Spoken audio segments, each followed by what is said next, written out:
report in 2011 and in his recent submission, the Chief Justice has explained how the Supreme Court differs from other federal courts and why it would be inappropriate for it simply to adopt the identical code of conduct applicable to all other federal judges. I agree with him about these points. But that doesn't mean that the court should have no formal code at all, that it couldn't adopt a modified code that accounts for these differences. For example, given the significantly greater impact of recusals on a court with only 9 members and no ability to draw upon potential replacements, the potential provisions of a modified code might identify and weigh factors for and against recusal differently. Because of its unique position in the judicial branch and the need to avoid a review procedure that might compromise its decisional independence or the security of its members, the court could designate a panel of retired judges with deep experience and unquestioned integrity to provide it with confidential advice as to whether an act, omission, or relationship raises an issue under the code. The point is that a formal code of conduct would provide clearly stated, visible rules and procedures to which the justices are expressly committed. Adoption of such a framework wouldn't make the controversies about the court or its decisions disappear, but it would be a statement to the American people that their faith in the court's adherence to core ethical principles matters. It also would reflect a recognition that given the outsized importance of their role, the justices should, in the words of former judge and noted conservative Michael Ludig, be bound by higher standards than other justices. Having seen firsthand the impressive ability of the court and the Judicial Conference to develop rules of procedure that have made our federal courts a model for other legal systems both here and abroad, I have every confidence that such an effort would produce a carefully balanced framework of high quality and would represent a significant step forward. Thank you very much for the honor of appearing before this committee. Thanks, Judge Fogel. General Judge Mukasey, welcome back to the Senate Judiciary Committee. Please proceed. Thank you, Mr. Chairman. Mr. Chairman and Chairman Durbin, Ranking Member Graham, members of the committee, I thank you for inviting me to testify today and to share my thoughts on issues surrounding Supreme Court justices' ethics rules and their financial disclosures. I am a retired partner and of counsel at the law firm of Debevoise & Plimpton. The views I express today are my own. They do not represent the views of the firm. I served as Attorney General under President George W. Bush from 2007 to 2009, and as a U.S. District Judge for the Southern District of New York from 1988 to 2006. I would like to deal today with 2 topics. One is policy principles relating to Supreme Court governance. The second relates to particular issues that have become current insofar as it's possible to determine the facts from publicly available information. As to policy, I believe that basic principles of the separation of powers mean that the court, as a separate branch of government and the only court specifically provided for in the Constitution, is solely responsible for its financial disclosure and ethics rules. Just as Congress establishes the rules that govern the conduct of its members, and just as conflict of interest statutes that apply generally to government employees do not apply to the President or the Vice President. It's basic to the structure of our government that the executive, legislative, and judicial branches remain separate. It is the Supreme Court and not the Congress that has the constitutional prerogative to decide whether to adopt a formal code of conduct governing the individual justices. It should go without saying that if Congress cannot compel the court to adopt a formal code of conduct governing the individual justices, neither may Congress prescribe such a code itself. A law compelling the court to adopt such a code or purporting to impose one legislatively would violate the principle of separation of powers and would also be unworkable, inasmuch as there is no authority other than the justices themselves to apply such a code. I am told that proposals to delegate issues of recusal to individual justices, recusal of individual justices to a court employee or to a panel of retired judges. Here, my own experience as a judge may be instructive. Recusal decisions are fundamentally judicial decisions, and a judge is as much obligated not to recuse when recusal is not warranted as to recuse when recusal is warranted. This is especially compelling at the Supreme Court level, because justices cannot be replaced by other judges as if the court were a professional baseball team calling up minor league players to fill gaps in the roster. That's not to say that there are no principles and practices that in reality, in life truth, govern the conduct of the justices.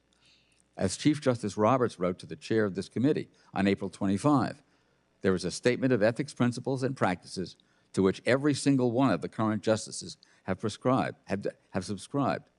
And indeed, he attached that statement to his letter. That statement itself covers the sources judges use when analyzing ethical issues in general, and discusses a variety of topics, including financial disclosure and recusal in particular. The statement is more than 2 single-spaced pages in length, and I would not burden the committee with a recitation of its terms or purport to summarize it. However, the statement notes that since 1991, Supreme Court justices have followed the substance of the Judicial Conference Committee on Financial Disclosure Regulations that govern lower court judges and filed the same annual financial disclosure reports as other federal judges, and by recent legislation signed by the President, those reports are public. The statement itself notes that the Judicial Conference Committee reviews information in these reports and requests additional information when appropriate. It also provides ongoing guidance, and in March, it provided additional clarification on the scope of, quote, personal hospitality exemption to the disclosure rules. That clarification provides an easy transition to particular issues that relate to Justice Thomas, and I base my discussion of those issues on information generally available to the public. Justice Thomas has said that he and Harlan Crow have been close friends for many years, over 25 years, that Mr. Crow is in the construction business, does not have matters before the court. There's one trivial exemption to the last point, which I mention only because it shows how far some critics have gone. It appears that in one case, a business with which Mr. Crow is affiliated opposed an application by its adversary for a writ of certiorari, and the writ was denied. Such applications are reviewed and summarized by a panel of clerks, not by the justices themselves. It takes 4 votes to grant certiorari, so that if Justice Thomas had recused himself in that case, the result would have been identical, denial of certiorari. Justice Thomas has said that when accepting travel and vacation invitations from Mr. Crow, he consulted others, including colleagues, on whether applicable rules applicable at the time, would prescribe including those in his financial disclosure forms. He was advised that the personal hospitality exemption applied and that such accommodations need not be included. As the Chief Justice noted, the Judicial Conference Committee recently provided a clarification of that exemption that appears to confirm that the advice that Justice Thomas followed earlier was correct. And Justice Thomas has said that he will be guided by the new clarification and will include such travel and vacation accommodations in all future reports. In addition, Mr. Crow bought from Justice Thomas and his family 3 parcels of property in Savannah, Georgia.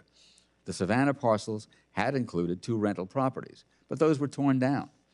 Justice Thomas's mother, who was at least in her mid-80s at the time of the transaction, lives in the remaining house, which has been improved over the years and which did not have to be reported as a rental property because it was the justice's mother's home.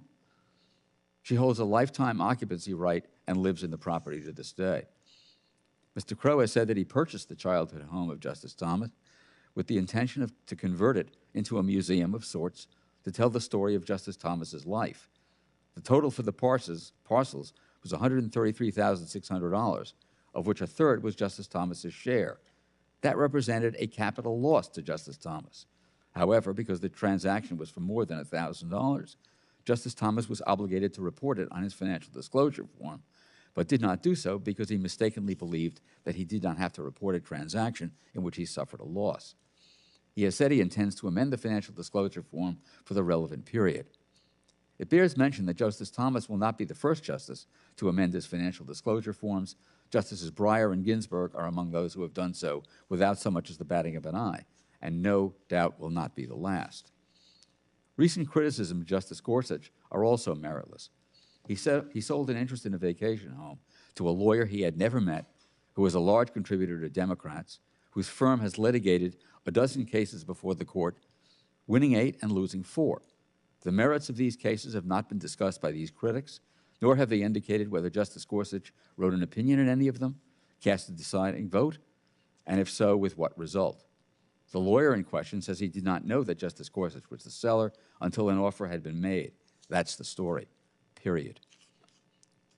Criticism has progressed, if that's the word, from meritless as to Justices Thomas and Gorsuch to ludicrous as to Justice Alito and others, with the claim that the Academy is exerting an improper conservative influence on the court by hosting conservative justices to teach or lecture. Apart from the history of similar invitations to liberal justices, anyone even slightly familiar with the current political climate at law schools, such that even Scalia Law School at George Mason University had to host Justice Alito by Zoom rather than in person due to security concerns. Anyone familiar with that history knows this claim is ridiculous on its face. The dark and intense criticism directed at justices over these transactions, the acceptance of trips and vacations from a wealthy close friend with no business before the court, pursuant to a since amended personal hospitality exception to the federal disclosure rules, and a property sale to the same friend at a loss, the arm's length sale of a vacation home, is impossible for me to square with the professed concern for the integrity of the court by those making the criticism. That integrity rests on the dedication of each justice to fulfill his or her oath by deciding cases on their merits, as the justices see those merits, even when they see them differently from one another. That integrity remains intact. If the public has a mistaken impression that the integrity of the court has been damaged, the fault for that lies for those who continue to level unfair criticism at the court and its justices. It's impossible to escape the conclusion that the public is being asked to hallucinate misconduct so as to undermine the authority of justices who issue rulings with which the critics disagree, and thus to undermine the authority of the rulings themselves. Thank you very much. Thanks, Judge. Mr. Payne. Thank you. Thank you for the opportunity to appear before you today. The purpose of my testimony is to explain how the ethical standards of the Supreme Court compared to the ethical standards of the executive and legislative branches of government. This matters because one way to understand whether ethical standards of the Supreme Court should be reformed is to first understand the ethical standards that already apply to other public officials across federal government. In particular, there are 4 basic ethics provisions that exist in the executive and legislative branches that do not exist in the Supreme Court. As a result, the Supreme Court has the lowest ethical standards in government. First, the Supreme Court does not have an internal ethics enforcement body. Without an internal ethics enforcement body, the court does not have one source responsible for providing ethics advice and for conducting ethics investigations. Justices rely on ethics advice from random and anonymous sources instead of in-house ethics experts. This leads to incorrect and inconsistent interpretations of the law. Also, investigations of misconduct are extremely rare, and when they do occur, they are conducted by court staff who do not have expertise in investigations or expertise in ethics. This leads to inadequate reviews of high-profile ethics matters. In contrast, the executive and legislative branches have ethics officials with sole responsibility of providing counsel and advice to officials and investigating misconduct. In Congress, both chambers have ethics committees that provide training to members and have the authority to investigate potential violations. In the executive branch, the Office of Government Ethics and designated ethics officials at each agency are able to provide training, counsel, and advice, while the Inspector General can investigate potential violations. Second, the Supreme Court does not have a binding code of conduct. Instead of a binding code of conduct, the Supreme Court has stated that it voluntarily follows the regulations of the Judicial Conference while emphasizing that the Judicial Conference does not have supervisory authority over the court. As a result, the court does not demonstrate a willingness to hold itself accountable for conflicts of interest or other ethics issues that are not currently codified in law. On the other hand, the executive and legislative branches have adopted codes of conduct and extensive rules that support public trust in government. Third, the Supreme Court does not have meaningful disclosure of privately sponsored travel. Because of the limited information that is disclosed with privately sponsored travel for justices, there's public criticism of potential conflicts of interest, especially based on the frequency of these trips and the recreational nature of these trips. Therefore, all privately sponsored travel by justices can fall under a cloud of suspicion even when it's legitimate. In comparison, the other branches have strong rules to address this issue. The executive branch heavily restricts officials from accepting such travel. And in Congress, there are extensive disclosure requirements required before and after members take trips with privately sponsored entities. This includes the cost of the trips, other attendees of the trips, and the agenda. This information allows the public to determine whether there are any potential conflicts of interest. And finally, the Supreme Court does not have a compliance procedure for its recusal requirements. The concern is that The court is without a procedure for informing the public the way a justice decides to recuse or decides not to recuse from a matter. As a result, the public is in the dark as to whether the justice is ignoring a conflict of interest or has a legitimate explanation for why no conflict of interest exists. In contrast, again, the executive branch procedure for determining whether recusals are required includes public disclosure of detailed ethics agreements between the ethics lawyers and the senior official to clarify what are the potential conflicts of interest and to have a path forward to eliminate such conflicts. In conclusion, there may be room to debate specific pieces of legislation that can reform the Supreme Court effectively, but there is no room to debate that the Supreme Court has the weakest ethics rules in federal government.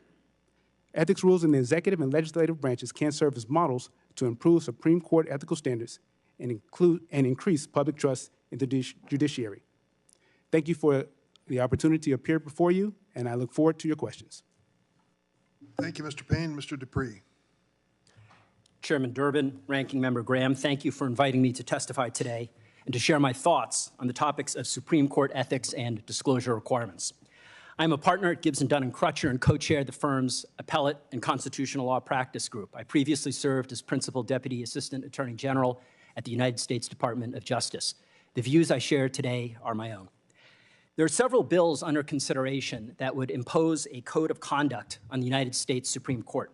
Today, I will focus on Senate Bill 359, the Supreme Court Ethics, Recusal, and Transparency Act of 2023, but I will address the salient features of other bills as necessary. Senate Bill 359 would impose a host of new requirements on the Supreme Court, as well as on the parties who appear in the court and on the lawyers who argue before the court. Section 2 of the bill orders the Supreme Court to issue a code of conduct governing the justices and to establish procedures for disciplinary investigations of justices. Sections 4 and 5 impose on justices new recusal and disqualification requirements, and Sections 6 and 7 impose new disclosure requirements on party and amicus briefs filed in the Supreme Court or the courts of appeals. Let me start with the imposition of a code of conduct. This is an extraordinary mandate that infringes on the separation of powers, a bedrock principle that underpins our constitutional democracy.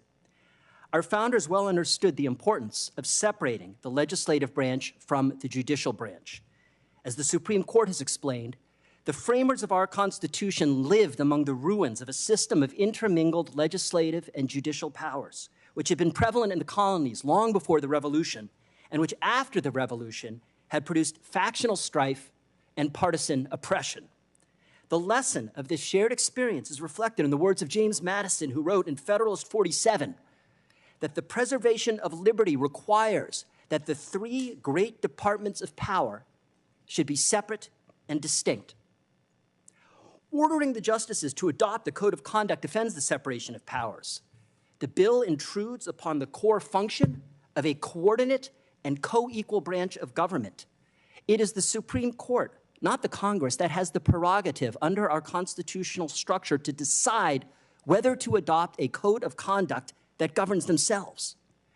As Chief Justice Roberts has written, courts require ample institutional independence, and the judiciary's power to manage its internal affairs insulates courts from inappropriate political influence and is crucial to preserving public trust in its work as a separate and co-equal branch of government.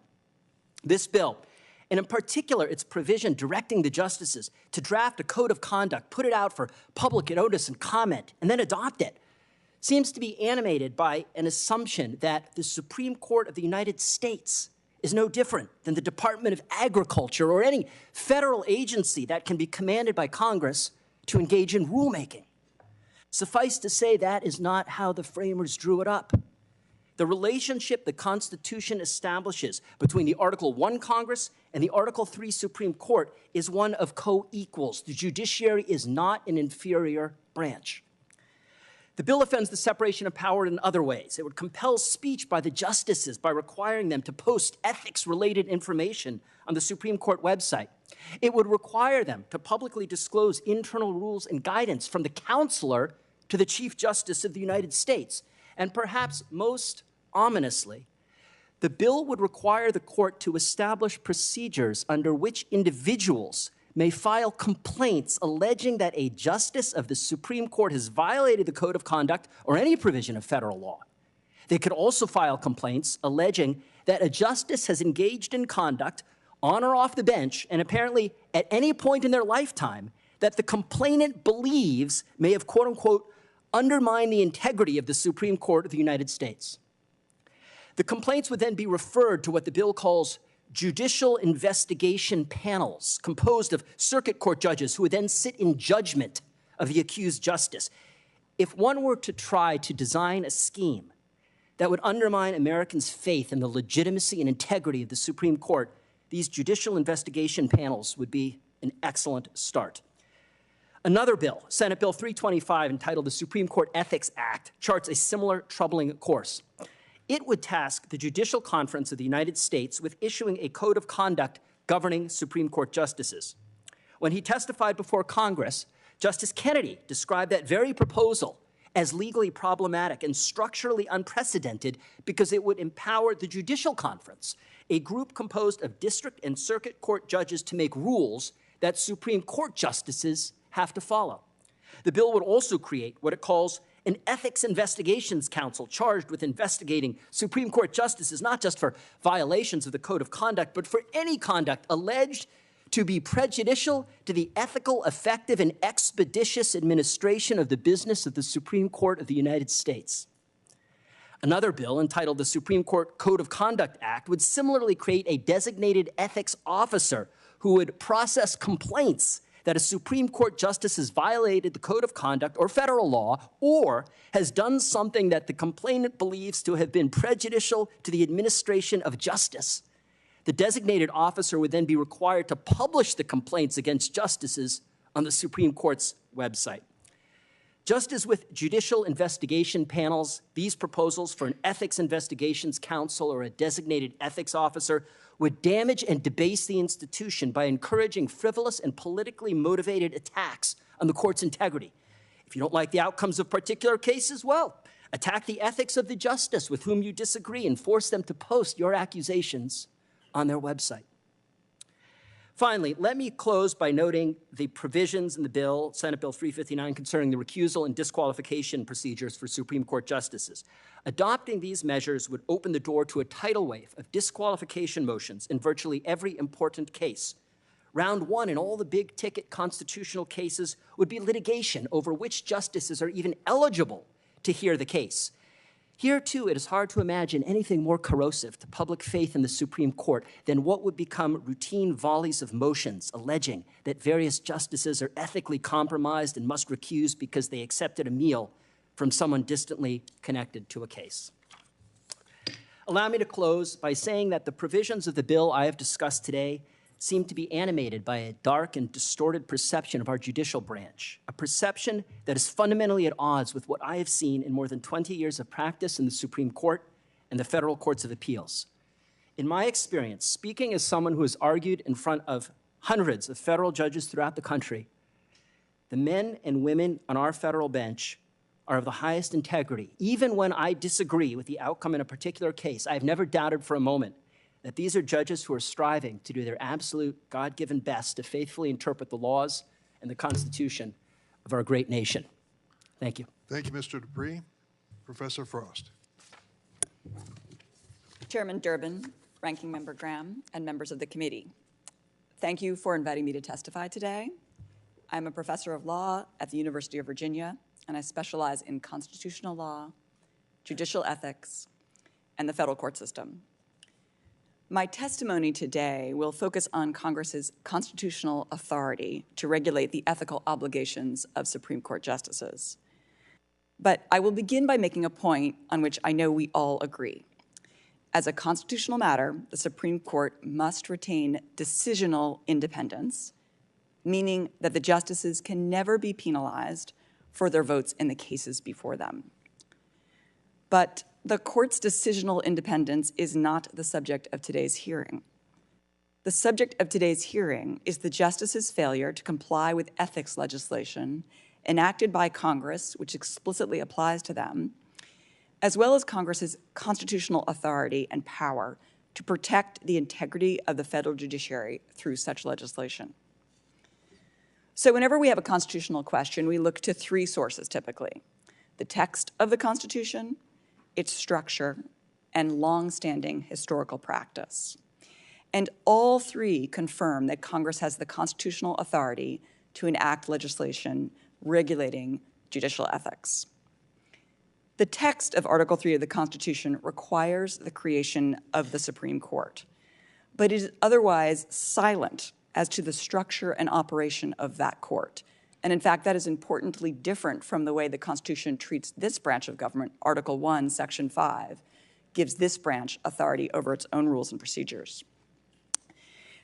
So the Constitution is silent as to how the Supreme Court shall be structured and delegated that task to this branch of government under the necessary and proper clause in Article 1. So back in 1789, that very first Congress quickly enacted legislation to bring the court into existence and to establish its operations. And it did so in the Judiciary Act of 1789, which has special constitutional significance because it reflects the original understanding of the framers and their contemporaries. So that act regulated every aspect of the court's operation. It set the size of the court at 6, a quorum for the court at 4. It provided the court with a budget and authorized it to hire personnel. It even assigned the justices to serve on lower courts and ride circuit around the country to do so.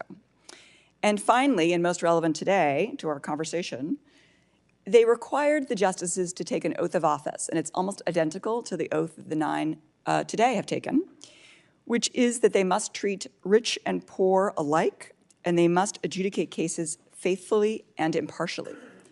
And just a few years after that act went into effect, in 1792, Congress established the first recusal statute, which for 75 years has also applied to the justices. In other words, as this history lesson teaches, for over 230 years, and for as long as the Supreme Court has existed, Congress has regulated vital aspects of its operation, including its ethical obligations. That remains true today when this Congress controls the size of the court, the quorum, when and where it meets, et cetera. But most important to today's conversation, this Congress has enacted laws that regulate the Supreme Court's ethical obligations: the recusal statute, the Ethics in Government Act of 1978, and the Ethics Reform Act of 1989.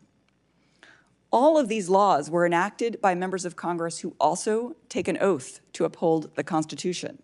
For hundreds of years, dozens of Congresses have thought such legislation is constitutionally proper. To claim that Congress lacks that authority is to ignore the Constitution's text and structure, as well as this longstanding practice. Nonetheless, the view of some seems to be that the Supreme Court justices should be accountable to no one. They cite as support for this remarkable proposition this vague principle of separation of powers. So the Constitution was carefully designed to ensure that no branch of government is entirely separate and independent from each other. That is the equally familiar constitutional principle of checks and balances. In fact, in the Federalist Papers, James Madison, in the same Federalist paper cited by Mr. Dupree, goes on to say that each branch of government must have partial control over the others. And that is because, quote, ambition must be made to counteract ambition, end quote. Some justices today are repeatedly violating the ethics laws that Congress applied directly to them. This misconduct requires congressional action to protect the court from itself. For all the reasons I've given, Congress has the constitutional authority to enact such legislation. I look forward to your questions. Thank you, Professor Frost. Each member will have 5 minutes to ask, and I'd like to start with you, Professor Frost. It's been stated, I'll say as a preface, that the reason for this hearing is that so many of us are unhappy with the decisions of the Supreme Court. I might state again for the record that my concern about ethical standards at the court predate this hearing by many years. In fact, 11 years. The first letter that I authored, which was signed by several colleagues on the subject to the Supreme Court, was mailed on February 13th, 2012. The president at the time, Barack Obama. So I wasn't waiting for this situation or any court decision to be interested in this issue. I think it was timely then and still is today. The second thing is the argument that we're out to get certain justices because they don't rule as we wish. I would have to say during the course of the public inquiry involving Justice Thomas and others, I've heard virtually every justice named with some question as to their conduct and activity. Now, some will say they were harmless activities and shouldn't be, no one should be punished for them, and they certainly wouldn't meet any high ethical standards.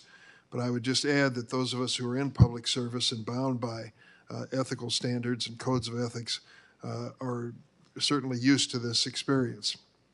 Every year when we file our financial disclosure forms, in my case, my income tax returns, I'm bound to have questions from the press, and I hope most of them are considered innocent but legitimate inquiries of a person in public service.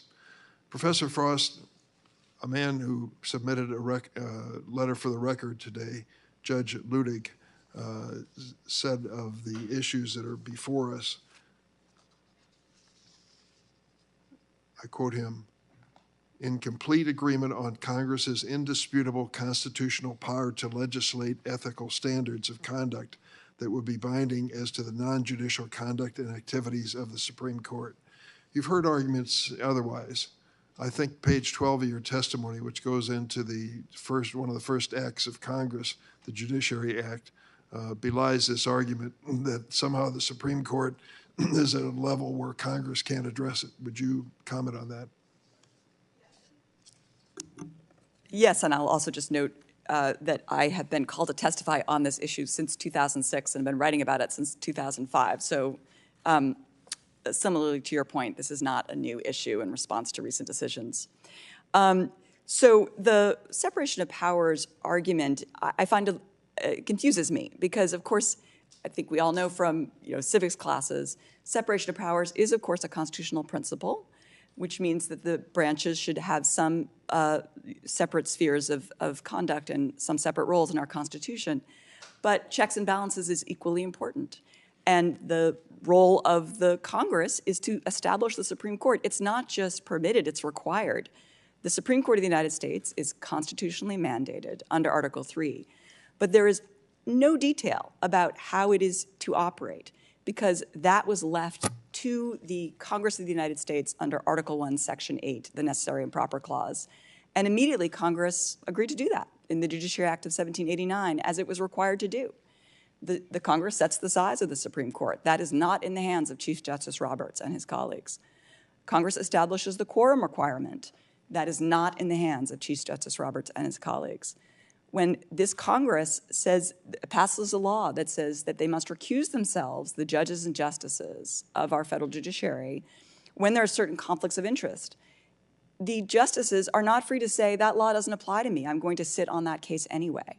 And so what is troubling is there is an implication in the recent statement of policy of ethics policies, as well as some previous statements by the court, that it doesn't think these laws bind it. And I find that very confusing in light of the text structure and long history of congressional administration of the courts. Thank you. Judge McKasey, I'd like for you to address one issue.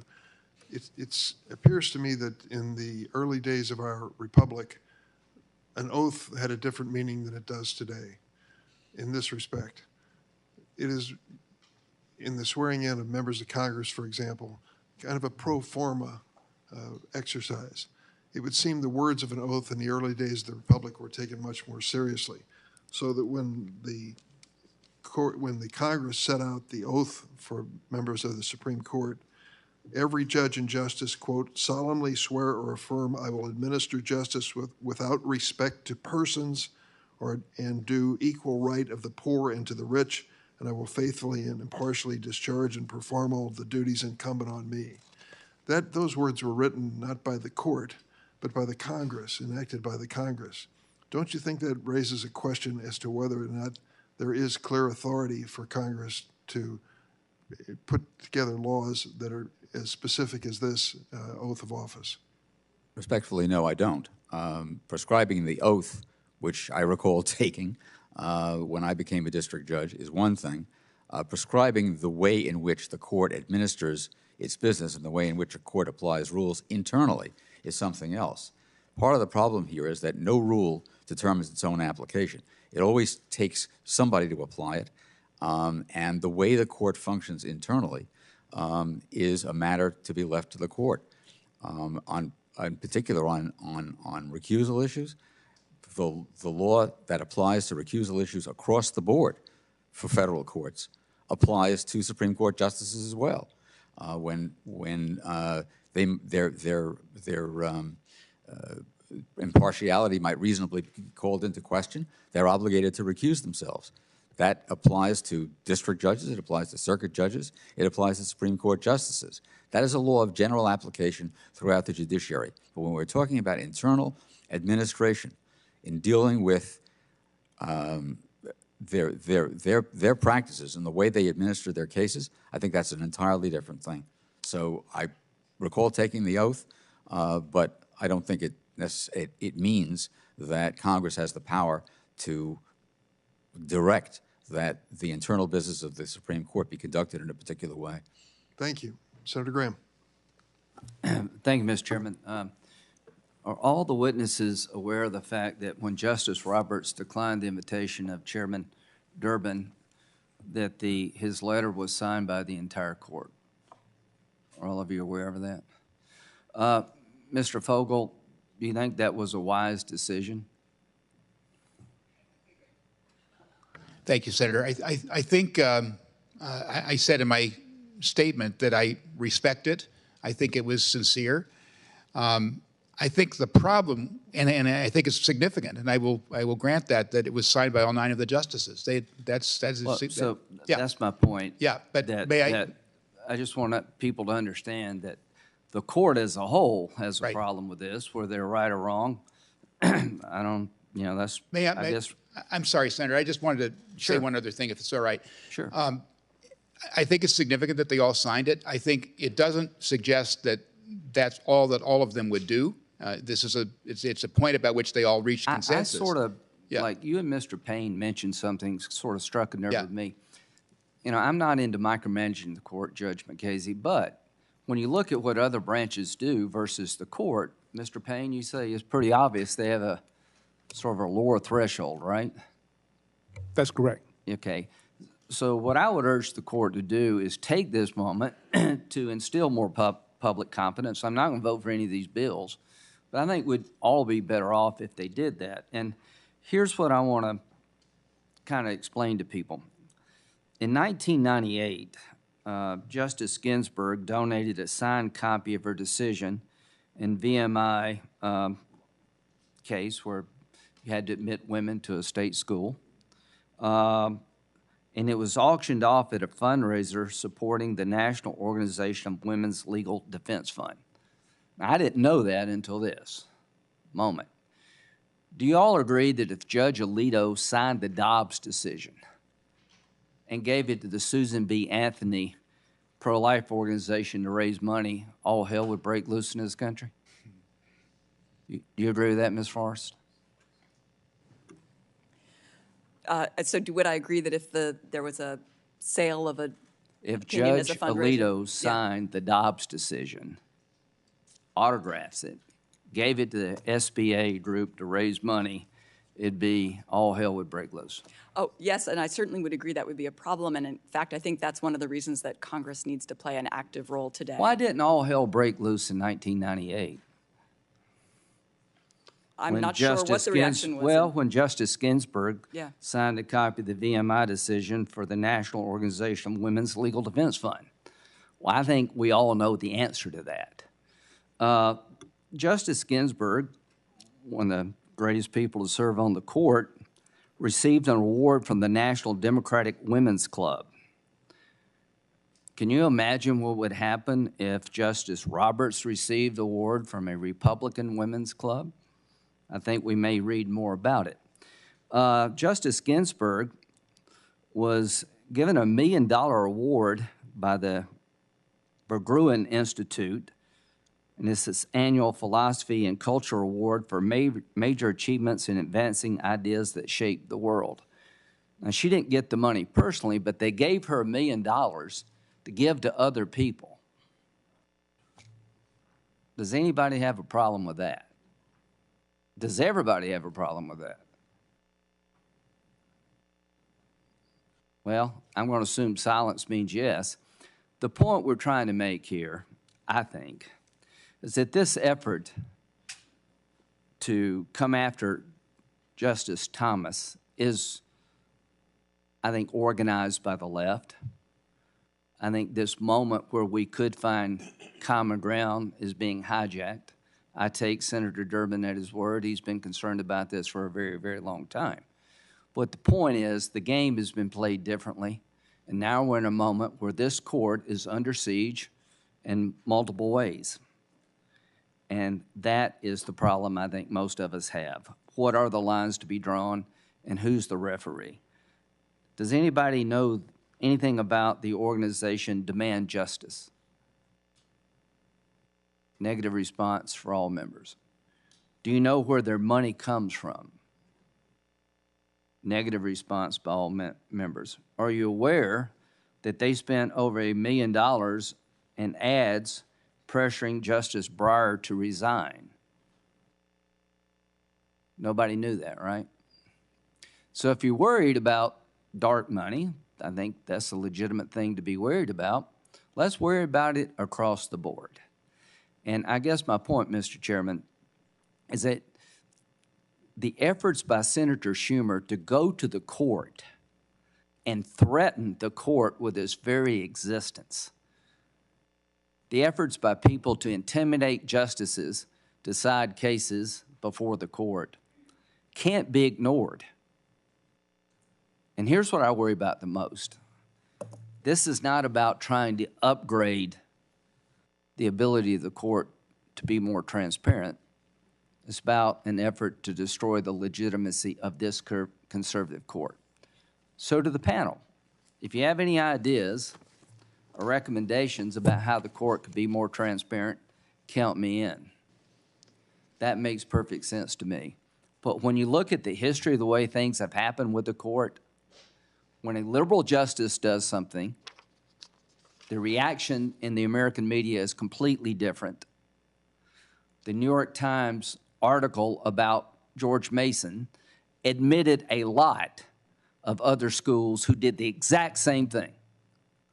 And I would say to Justice Alito, don't sign a copy of the Dobbs decision and give it to the SBA to raise money. You would not receive the same treatment if you did what Justice Ginsburg did. Thank you, Senator Graham. Senator Whitehouse.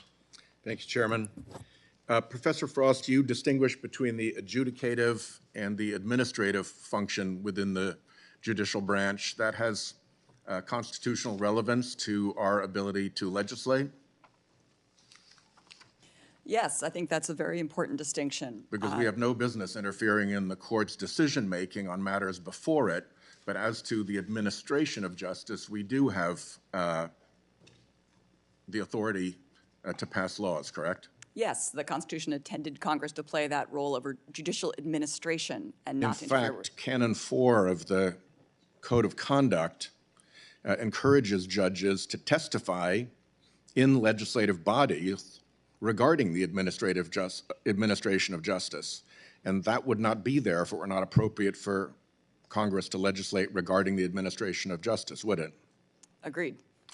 Moreover, you mentioned the Ethics in Government Act, the Ethics Reform Act, and the recusal statute. Those are all laws passed by Congress? Yes. And they all apply to the court? Yes. Indeed, in some cases, using the word justices specifically, which is the term that applies to Supreme Court justices only, correct? Yes. And has the application of those statutes to the Supreme Court ever been challenged by the court itself in the years in which they've been in place, to your knowledge? Not to my knowledge. Judge Fogel, you were at the Judicial Conference for many years. You've had to have the role that the Judicial Conference was given by statute, by Congress, to administer these laws. In the context of administering these laws, particularly under the supervision of the Chief Justice, were you ever told that these laws were unconstitutional or that the Judicial Conference or the Financial Disclosure Committee should not enforce them? No, Senator. the justices complied, as did all of the other federal justices, with the disclosure requirements, or at least they made an effort to. And in fact, one of the rules, one of the part of the law is that if there is a financial disclosure violation, then the determination as to whether that violation was willful and is subject to civil penalties actually gets referred to the Attorney General for determination. That's correct. What the committee does is it looks at the non-disclosure or the incomplete disclosure. It determines whether it's something that could be remedied. Usually the way the committee functions is remedial. They try to get the filer to comply with the disclosure requirements. But if there's a willful failure, then the committee has the authority to make that referral. And it does so based on a determination that there's reasonable cause for someone to believe that this might have been a willful violation. That's correct. Then the willfulness determination gets made by the Attorney General. That is correct, but I have to There say... are civil fines that are potentially imposed if Yes, sir. Okay, That's go correct. ahead, finish what you No, wanted to say. what I was going to say was that the committee tries very hard with the filer to make sure that every effort is made to get a proper filing. So, In fact, it's okay for a judge, in fact, it's even encouraged for judges and justices to bring concerns about financial disclosure to the committee for a confidential opinion, saying, here's what you got to do. that's correct. And Justice Thomas did not do that with respect to these filings. I don't want to comment on Justice Thomas, but normally the committee is there to assist with questions like that. So has the Judicial Conference, again under the supervision of the Chief Justice of the United States, ever suggested that it was unconstitutional for Congress to require that these forms be filled out, that if there are omissions in the forms, that be referred to the Attorney General, and that a civil fine could be imposed on a justice for failure to file? Has No, that ever been raised in your conversations? Not to my knowledge, sir. No. Well, that's, I think, a little bit telling. I appreciate that. Mr. Payne, are you familiar with the concept of regulatory capture, Yes, sometimes called agency capture? yes. Fairly considerable literature about it in administrative law and economics. Yes. So I'll ask you a hypothetical. Let's just say hypothetically that there were an organized effort to capture, in the meaning of regulatory and agency capture, to capture the court in such a way that it was beholden to and ruled in favor of big special interests. That's the hypothetical. Here's the question. If that hypothetical were true, would any ethics concerns be raised by justices consorting with individuals or associating with groups involved in that capture scheme? Yes, in that hypothetical, there could be potential conflicts of interest if someone was engaged in trying to influence the court and members of the court were engaging in activities with them.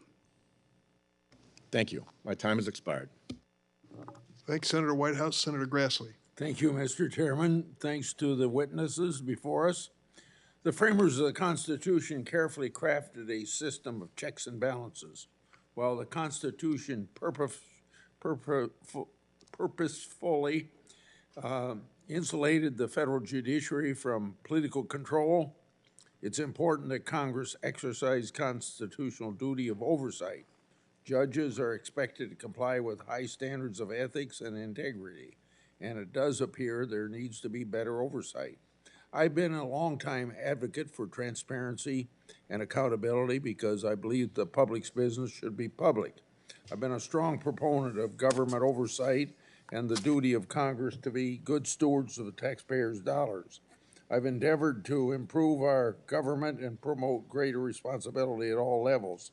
I've worked on bills to root out waste, fraud, and abuse and to foster integrity and accountability, including in the federal judiciary. Unfortunately, Democrats and their left-wing dark money interest groups, as well as their allies in the liberal media, have engaged in a crusade to threaten, pack, and smear the courts.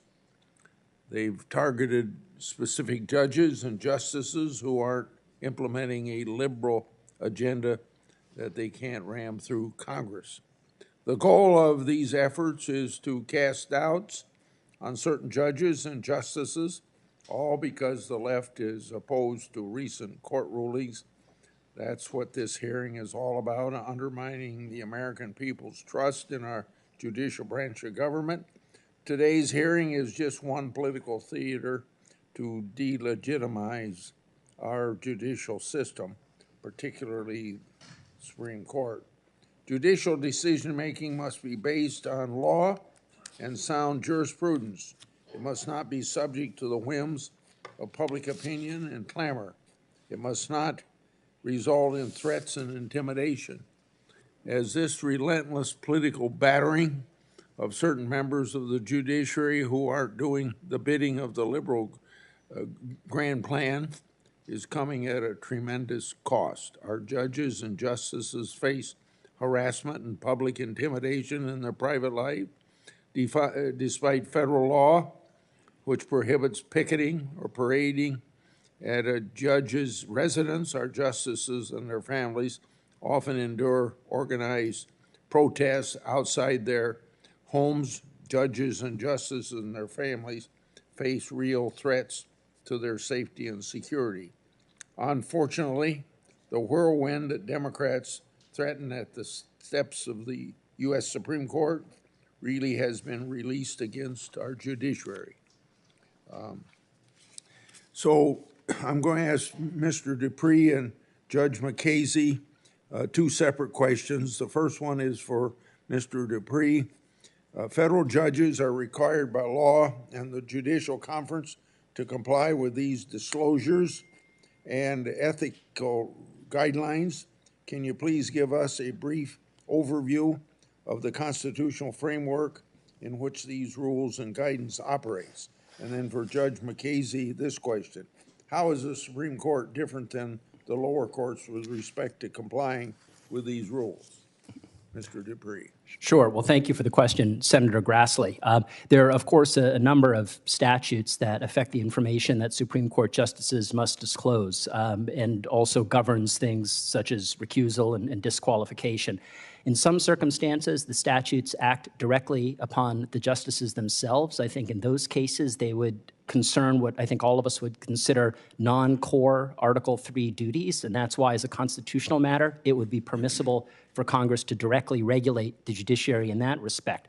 There are other statutes where what Congress has done is created the Judicial Conference, which sets effectively regulations for the majority of the federal judiciary, but is not directly controlling upon the Supreme Court.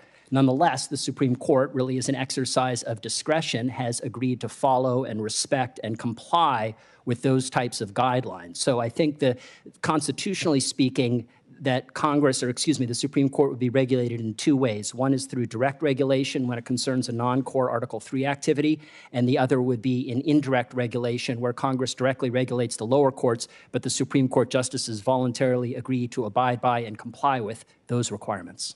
Judge McKaysey. Well, I agree with Mr. Dupree's portrayal of the way the system works. As to the mechanics, I think that the rules of general application that apply to all courts are applied to judges and justices. And and as was pointed out before, it's sort of an iterative process. You file your report, you file your form, and they get back to you. Those who review the form and ask for greater detail when necessary, and generally it's provided. I think the one feature that was alluded to before about the Attorney General making a determination of willfulness, I don't know that that's ever been litigated. And if it were ever litigated as to a Supreme Court justice, I believe it would be found to be unconstitutional. That is not anything that I believe has ever been tested, certainly not on the Supreme Court level. Thanks, Senator Grassley. Senator Klobuchar. Thank you very much, Mr. Chairman.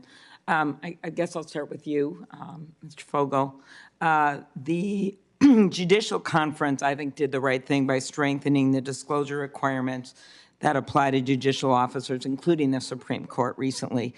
But the Supreme Court justices are still not bound to the code of conduct, as we've been discussing, for United States judges. Unlike all other federal judges, the code requires that a judge uphold the integrity and independence of the judiciary.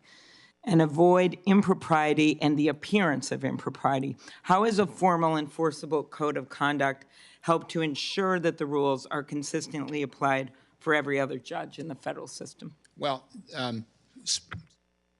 who was bound to that for 37 years, both as a state court judge and a federal judge, it really is your North Star. It's what you look at in terms of the values you want to uphold as a judge.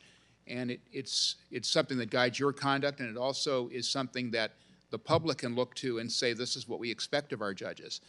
And do you agree with Judge Ludwig, who was just quoted by Senator Durbin, who wrote the committee to say if the Supreme Court does not subject itself to the highest possible professional and ethical standards, it can depreciate its power?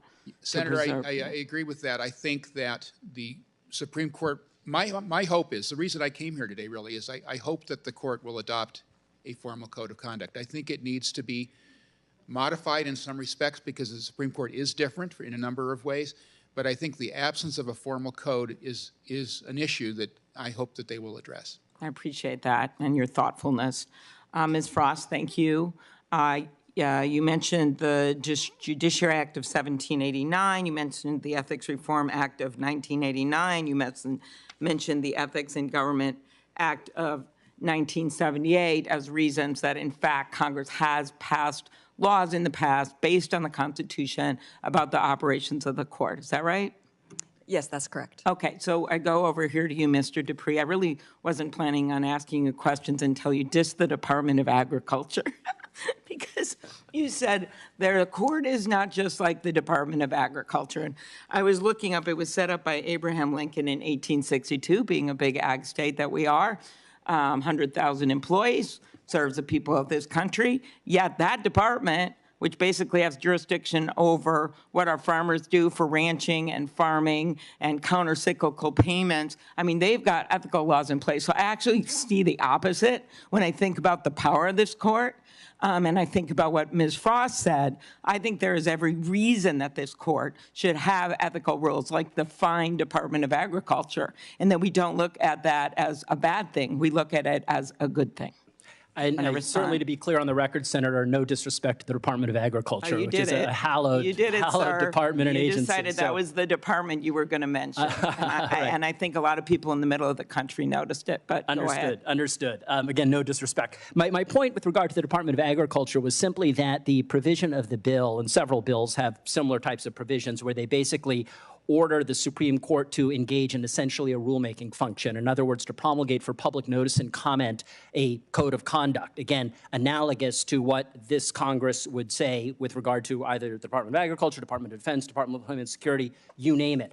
And my point was simply that as a matter of our constitutional structure, the Supreme Court is differently situated in a profound and fundamental way from Article II executive branch agencies, which can be vested with rulemaking power under the Constitution. Thank you. Article III can't. Ms. Frost, you want to reply? Because this gets to the core of this question of us actually being able to pass a law and do anything. Yes, I mean, this is the point about Article III of the Constitution. It's very short. It requires that there be a U.S. Supreme Court, as a few other provisions, but it leaves to Congress that essential role of administering the court, and Congress has always done so. So to question that authority today is to question 230 years of consistent practice where Congress has legislated regarding the court. To be clear, not to control its decisions. That is clearly off limits. But every other aspect of the court is controlled by Congress, from its size to when it meets. Agree. Mr. Payne, why is it important that the Supreme Court also have an ethics office separate from the individual justices to provide them with advice on how to comply with the ethical obligations and to ensure that this office has the authority to conduct independent fact-finding? The only way that any current ethics rules or future ethics rules will work is if there's a way to enforce these rules and a way for the Supreme Court justices to understand how they apply. So therefore, you need an internal body that can provide the ethics expert advice and also gather facts in the circumstances where there are potential violations that need to be resolved. Ms. Frost, what do you think on that? Yes, I would agree with Mr. Payne's analysis there, and I think that one of the problems we've been having today is that so many of these issues get dug up by investigative journalists and splashed across the news in ways that does damage to the court. If they had a more systematic method of adopting or approaching these problems, we could avoid this. And Mr. Fogel, how would you handle that? Because you've been, trying to thread the needle here. No, I am trying to thread the needle. I think the court's independence is very important. I agree with other witnesses who have said that.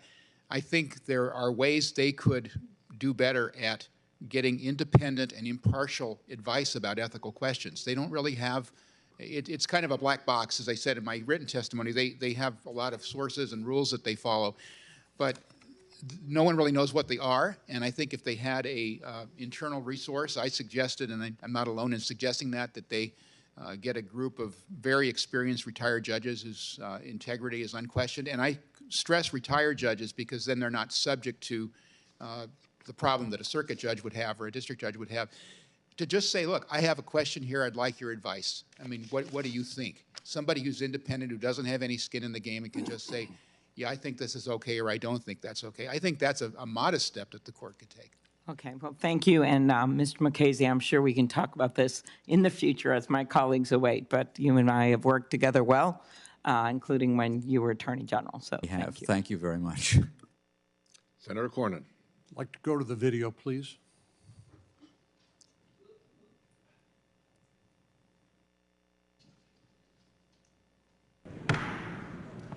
Committee will please come to order. Judge, it's a tough day and tough night for you, I know.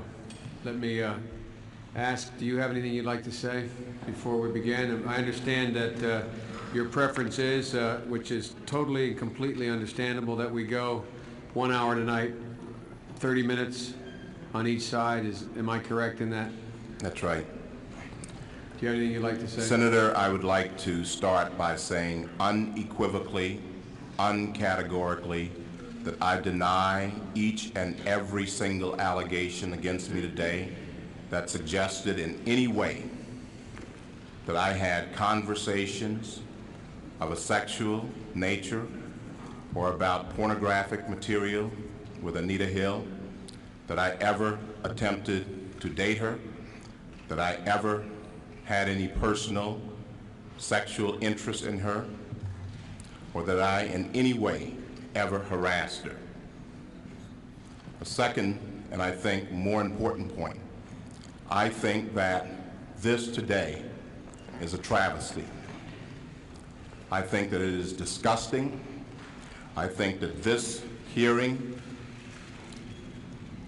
should never occur in America. This is a case in which this sleaze, this dirt, was searched for by staffers of members of this committee, was then leaked to the media,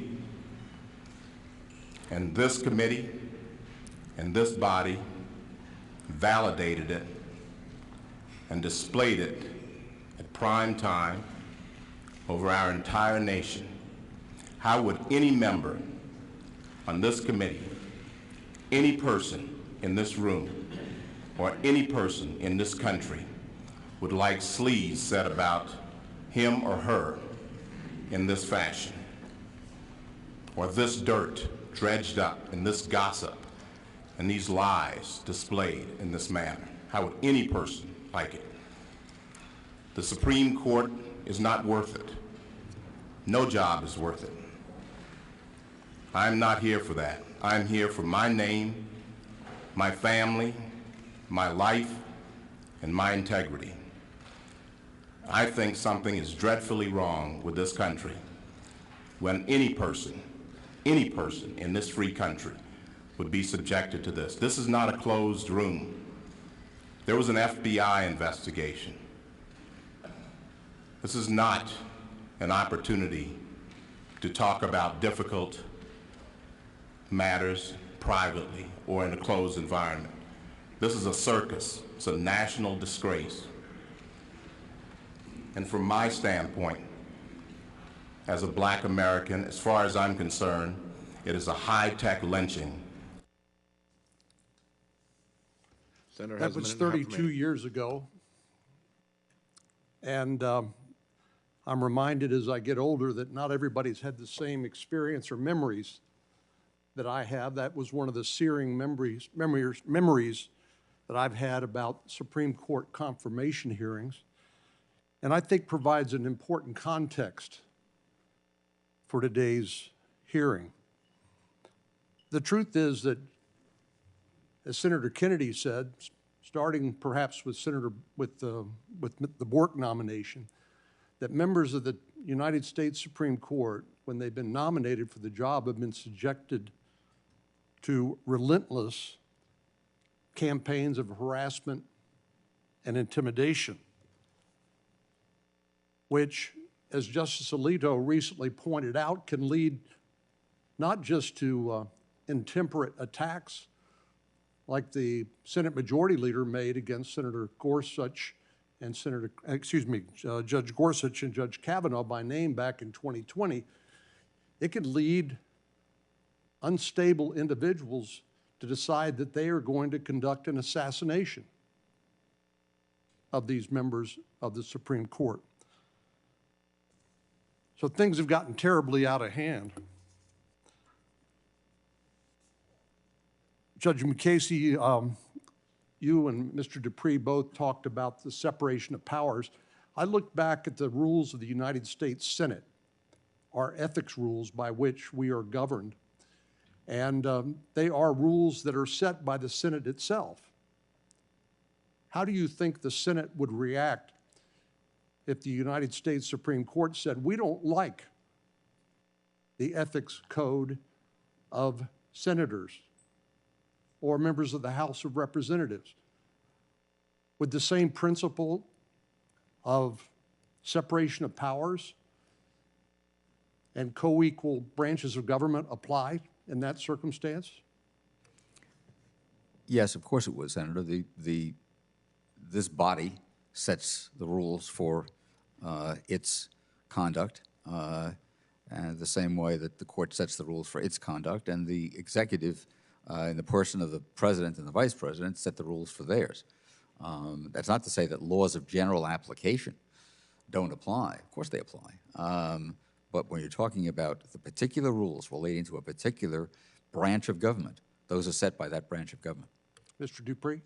I agree with Judge Mukasey, and I would add, Senator, in response to your question about the importance of the separation of powers, I think it's important to underscore that the separation of powers is not some sort of academic concept that was invented by law professors. This is a concept that is structurally baked into our Constitution, and the framers viewed as absolutely crucial to preserving not just the independence of each branch and ensuring that the judiciary could act independently, but also to preserve freedom and individual liberty. And so the things we're discussing today obviously have practical consequence in terms of granular information about data and disclosure and the like, but at the end of the day, what's really on the table is a concept that is absolutely fundamental to our constitutional structure and must be preserved. I think Justice Scalia pointed out, among others, Senator's time has expired minutes ago. Senator Lee. Thank you, Mr. Chairman, and thanks to each of you for being here.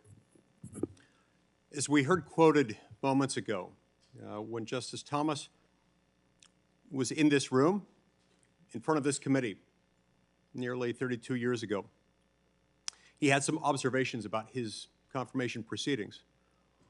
And he described those proceedings as, quote, high-tech lynching for uppity blacks who in any way deign to think for themselves, to do for themselves, to have different ideas. He then described the consequences for doing those things. Quote, you'll be lynched, destroyed, caricatured by a committee of the U.S. Senate rather than hung from a tree. Now, more than 3 decades later, that observation remains tragically relevant. Today's hearing and the radical left's continued attacks on Justice Thomas and his wife, Ginny, over the last 31 and a half years are part of a sustained, hateful attempt to discredit an honest man and a principled jurist.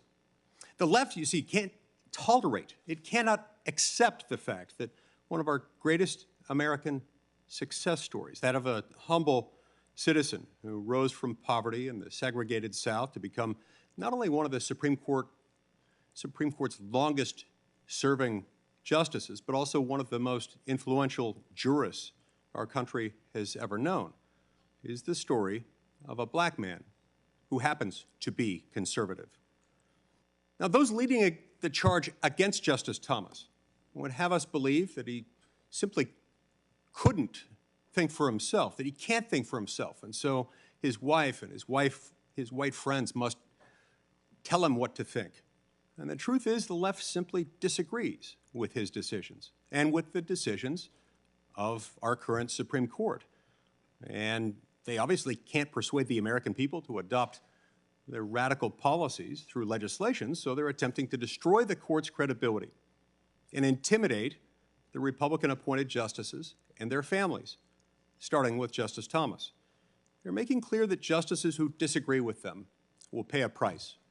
And it's a price that the radical left is determined to ensure is very high.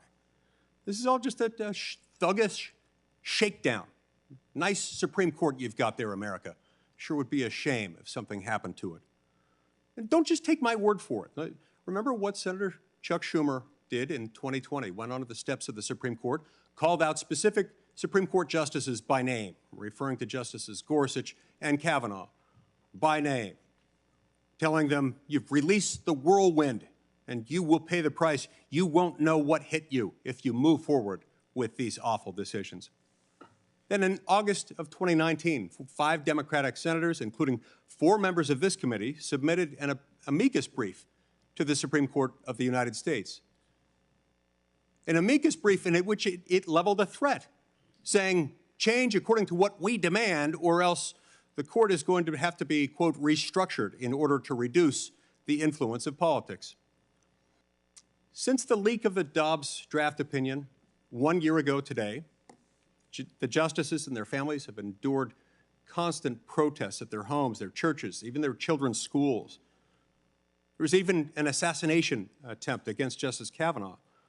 And of course, when I say the justices in this context, I don't mean all of them, I mean the Dobbs majority justices, as only the dissenters in that case have been spared the rage machine's bullying, threats, and intimidation tactics. As Justice Alito recently observed in his comments to the Wall Street Journal, it was the Dobbs leak that made Justice Alito and those of his colleagues who joined in his opinion likely targets of assassination. As Justice Alito explained, quote, it was rational for people to believe that they might be able to stop the decision in Dobbs by killing one of us. Astoundingly, with that conversation fresh in our minds, Democratic senators are now threatening to defund the Supreme Court's requested police protection of the justices and their families unless they adopt specific measures that those senators demand. All these tactics, of course, are meant to harass and intimidate the court, specifically the justices appointed to the court by Republican presidents, and force them to impose the left's radical policy agenda on the American people, not through the legislative process, but by judicial fiat. The left has carefully coordinated these attacks with an increasingly compliant left-wing media. If you read articles from sources like the New York Times, Politico, and outlets like ProPublica, you'd think that the Supreme Court justices appointed by Republican presidents are universally reckless and corrupt, and those nominated by Democrats universally conscientious and virtuous. That bias becomes apparent both in what receives coverage and in what doesn't. One justice appointed by a Democratic president failed to recuse when her husband's law firm had cases before the court. One failed to disclose the sources of her spouse's income. One traveled for free with wealthy friends, including stays at the homes of prominent attorneys whose firms have cases before the Supreme Court. You wouldn't hear any of that from the biased media or congressional Democrats who conveniently point only to Republican-appointed justices when demanding their reforms to the court. Now, I raise these examples not to accuse the court of being systemically corrupt or broken in any way. No, it's neither of those things. Let me just finish my statement if I could. I raise these things only to point out that Senate Democrats, left-wing advocates, and activists and their publicity outposts in America's mainstream media establishment never tell the complete story about this. And by telling only half the story, they reveal their true purpose, which is not to tell the truth, but to punish their political enemies. We cannot afford to delegitimize and denigrate the court in this way. It must stop. Thank you, Mr. Chairman. Thank you, Senator Lee. We passed the Daniel Anderl Judicial Security and Privacy Act in the last Congress after the murder of Judge Esther Salas' son at their home. That bill was held up on the Senate floor for nearly a year by a member of the other party. Senator Coons? Thank you, Chairman Durbin. The American people need to have confidence that government officials in all three branches are serving the public interest, not their personal interests. And the Supreme Court, as I think this hearing has demonstrated, suffers today from a lack of transparency and accountability when it comes to ethics practices. This is true for justices appointed by presidents of both parties. This is not a Democrat or Republican issue. This is an issue of transparency, accountability, and confidence. Last year, I led the successful passage of the Courthouse Ethics and Transparency Act, joined by Senator Cornyn, many Republicans. It was actually adopted unanimously. It's simple. It requires federal judges, including on the Supreme Court, to promptly report when they sell securities so the public is made aware of any potential conflict due to a financial interest. Members of Congress have had to comply with the same requirements, so we made sure that federal judges, all federal judges, should have to play by similar rules. Still, the Supreme Court is today subject to weaker ethical obligations than other branches of our government. I want to explore some of those differences briefly now. Mr. Payne, if I might, one obvious difference between Congress and the Supreme Court is the court has no formal mechanism to provide guidance, investigate allegations, or enforce ethical constraints on the justices. I'm the chair of the Senate Ethics Committee and have seen firsthand the value of similar structures. Why has the court failed to create a similar ethics body, and could it do so at any moment if it chose to? It is unclear why the court has decided not to establish such an internal body. It is just a basic principle with any rules to have an enforcement or compliance mechanism internally. And they could create this immediately. All they need is to establish an office within the Supreme Court that has ethics experts who are professionals who can provide advice on the existing rules and can handle any new rules that are enacted. If one were seeking ethics guidance as a member of the executive branch, legislative branch, judicial branch, and you simply turned to your colleagues rather than a professional office that was responsible for providing uniform and impartial advice, would you be practicing at the highest level in terms of your compliance with ethics rules and regulations? No. No. If you rely on colleagues or anyone who is not providing guidance across the board, the advice will not be consistent and won't necessarily be correct.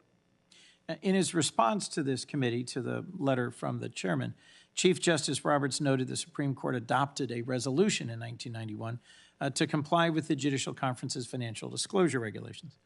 But the court has declined to adopt a similar resolution that would bind the justices to the Judicial Conference's Code of Conduct. Why has the court agreed to comply with the conference's disclosure rules, but not its broader ethics rules?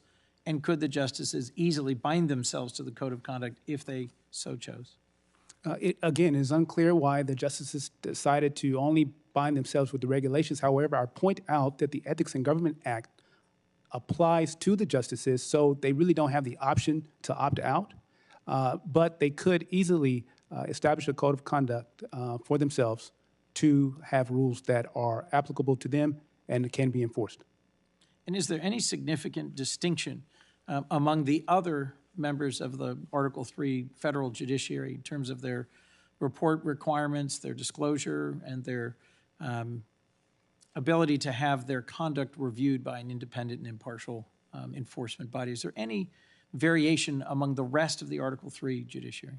Yes, unlike the Supreme Court, all of the lower court judges are bound by the same financial disclosure requirements, but they do have the Judicial Conference that can provide ethics advice that is available online, even in advisory opinions, such that it is clear what the rules are, how they apply, and what happens if there's noncompliance. Last question, if I might, Professor Frost, Ms. Frost. Chief Justice Roberts has said it would be inappropriate for the Judicial Conference to supervise the Supreme Court. At the same time, he suggested he believes the court can't be constrained by Congress. That concept's been raised here today as well. In that view, only the court itself would be able to enforce its own ethics requirements. Do I understand that correctly? Yes, that seems to be the position. And it seems to me that's the equivalent of saying that they alone should be able to grade their own homework. I think Congress can legislate here if necessary. It may not be the most desirable outcome, but it is possible. In fact, I think we passed the Courthouse Ethics and Transparency Act by voice vote last year. Colleagues on both sides of the aisle co-sponsored this bill. Can you explain how we can reconcile this kind of legislation with the key principle of separation of powers? Yes, that's because we're not talking about interfering with the court's decisional independence. We're not talking about penalizing justices for their votes in any cases. We're talking about the checks and balances that exist for all three branches, where Congress plays a role in establishing the administration of the courts. The Constitution requires that. And as part and parcel of that, establishes ethical guidelines. In fact, I'd argue, Mr. Chairman, in closing, that if the most senior members of the executive branch and the legislative branch and the judicial branch are all subject to disclosure and reporting and compliance and enforcement obligations, for just one court of 9 justices to exempt themselves puts us at real risk of the highest court having the lowest ethical standards of the entire senior members of all 3 branches. Thank you, Mr. Chairman. Thanks, Senator Coons. Senator Kennedy. Thank you, Mr. Chairman, and thanks to all of our witnesses who have joined us today. Mr. Payne, let me start with you, sir. You're kind of in the middle here. You work for the Campaign Legal Center, is that right? That's correct. Is your website campaignlegal.org? Correct. Okay. Does not the front page of your website say, I'm going to quote here, I want to get it right, the current U.S. Supreme Court is a threat to our democracy. The current U.S. Supreme Court is a threat to our democracy. Did I read that right? What I can say is that our organization... But is that on your website? I am not certain exactly what's on the website. Here it is, right here, Okay. big as Dallas. What that refers to is the voting rights voting rights cases of the Supreme Court. Our organization is a voting rights organization that fights for all Americans to have the ability to vote. Yeah, but you got to click a bunch of times to find that explanation. I just want to make sure I read that correctly.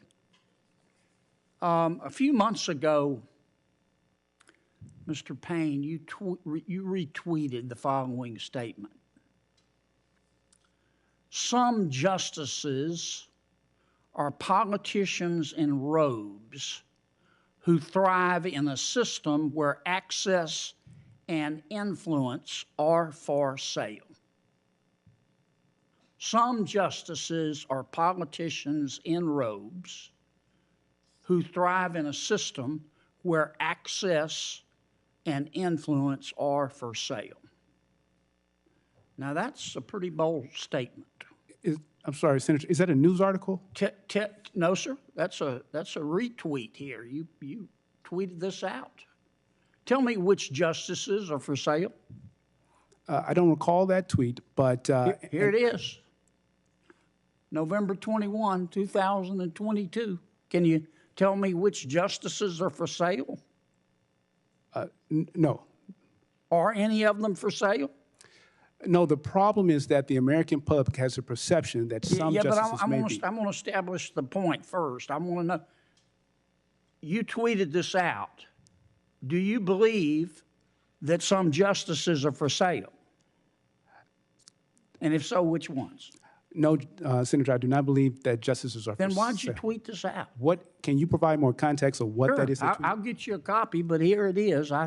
Okay. Checked it and triple checked it. You also said less than a month ago that John Roberts, you retweeted this out. John Roberts is a disgrace. No, I actually. Not I disagree with Justice Roberts. Well, you didn't call him Chief Justice Roberts. You called him John Roberts. No, this is, You retweeted this. No, Senator, I did not retweet that. Yes, sir, you did, right here. I will As need big to as see, Dallas. can you provide a copy to me Sure. now? But Sure. I did not retweet. Can you tell me why you think Chief Justice Roberts is a disgrace? I did not say that, did not retweet that. Oh, okay. Maybe Twitter got it wrong. Someone got it wrong. Let me ask you this, because the unstated premise of all this, sometimes it's stated, but the unstated premise of all this is that some justices have been bribed. Let's just cut to the chase. Okay? Now, let me stay with you, Mr. Payne. Well, no, let me go to Mr. Fogel. I don't want to just pick on you, Mr. Payne. You can be looking up on Twitter where you said those things. On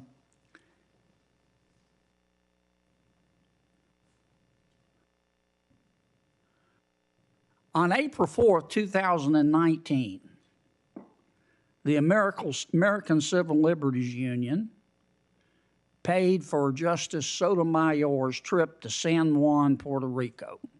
You ever been to San Juan, Mr. Fogel? Is it expensive? I keep forgetting. Well, it depends when you go. Yeah. How much you think it costs to go down there? Depends whether you fly first class or economy. What if you fly first class? Oh, probably a couple $1,000s. Okay. Yeah. The ACLU, do they have cases in front of the Supreme Court? All the time. They do, all the time? Sure. Do you think the ACLU was trying to bribe Justice Sotomayor? No, sir, I don't. I don't either. But that's the unstated premise of all of this. Well, Senator, if I all may... these articles about Justice Clarence Thomas and the Chief Justice in the United States and Justice Gorsuch, who sold an interest in an LLC to a Democratic donor who had never met, that they bought him, isn't it? May I say something in response, Senator? I think there are two things going on here today. I think there is a political conflict, which is, as I said earlier, it's very intense. It's hyper-partisan. Both sides have things to say. And then I think there's an ethical issue. When you accuse people of being bribed, it kind of gets their attention. Sir, hold on a second. I'm not accusing anybody of being bribed. I'm not. But some people are. Some people are. The reason I'm here is I think that there is an ethical issue that, as Senator Graham said earlier, it would be good for the court to think about in terms of being more transparent. That is what I care about. That's the only thing I care about. There's a lot of political back and forth that's very interesting. I'm very interested in it as a citizen of the United States. But I think the most useful thing that this or any other committee could do is think about how do we make our institutions... Well, how are you going to do that in the context, though, of one of our leaders, for whom I have great respect, going on the steps of the United States Supreme Court, telling two justices if they vote in a way he doesn't like, they will pay the price and reap the whirlwind. And you have another one of your witnesses here tweeting out stuff saying, quote, some justices are politicians in robes who thrive in a system where access and influence are for sale. Yep. He said they were bought like a sack of potatoes. Okay, I'm not going to comment on that, Senator. That's not anything I had anything to do with. So, did I hear the gavel? Thank you. I hope. Thank you, Senator Kennedy. Senator Hirono? I'm sorry, I got it wrong. Blumenthal. Senator Blumenthal. Thank you. Did I say a word before you start? Members are coming and going. We have 2 roll call votes on the floor, so please understand it's not disrespectful. Senator Blumenthal. Thanks, Chairman Durbin, and thank you to the witnesses for being with us today. You know, as I listen to this exchange, the fact of the matter is the American public want action. The American public is disgusted. They're disgusted with what they see in public life as the degrading of standards and conduct that would never be tolerated in their own workplaces and in their own private lives. And they want us to provide that action.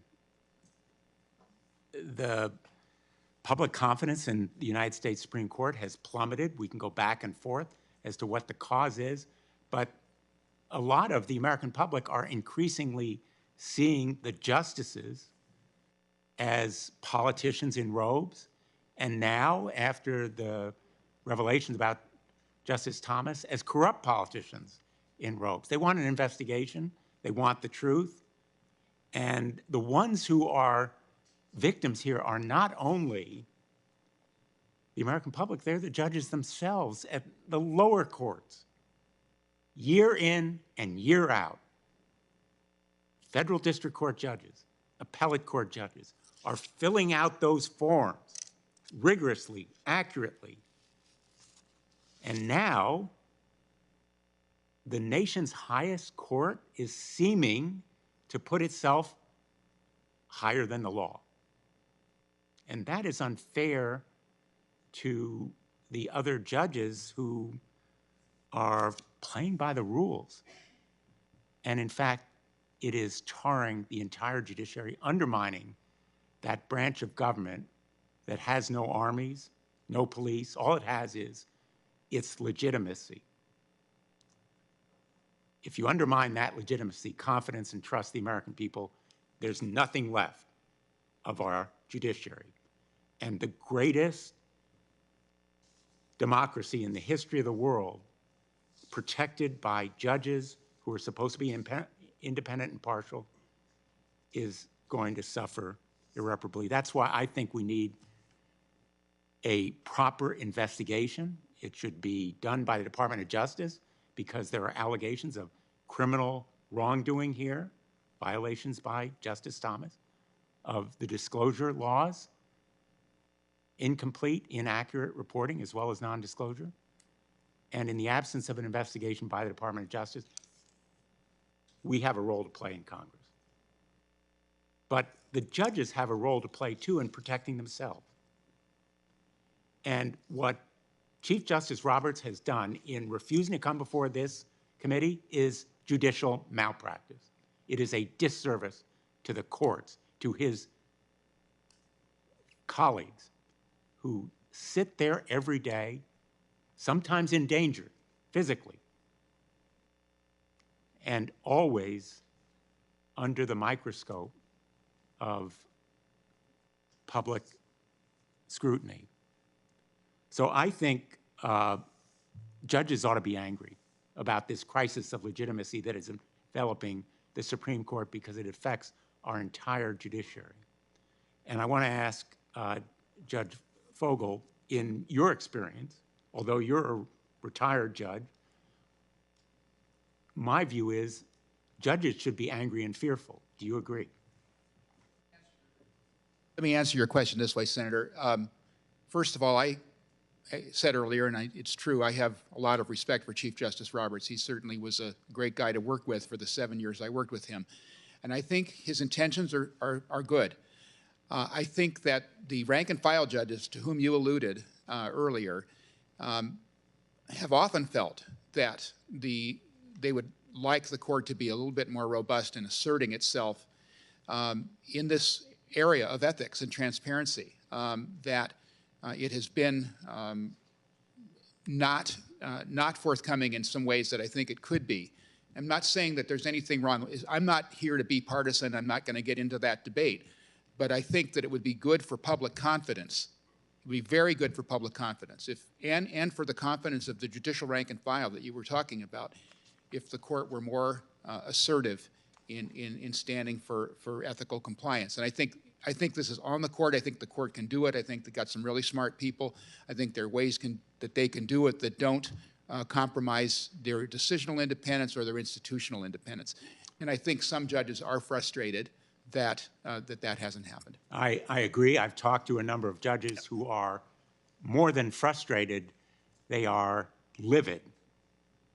And I believe their views reflect a growing feeling among the judiciary. All I can say is I urge those judges to stand up and speak out because they can help protect the judiciary as an institution. Thank you, Mr. Chairman.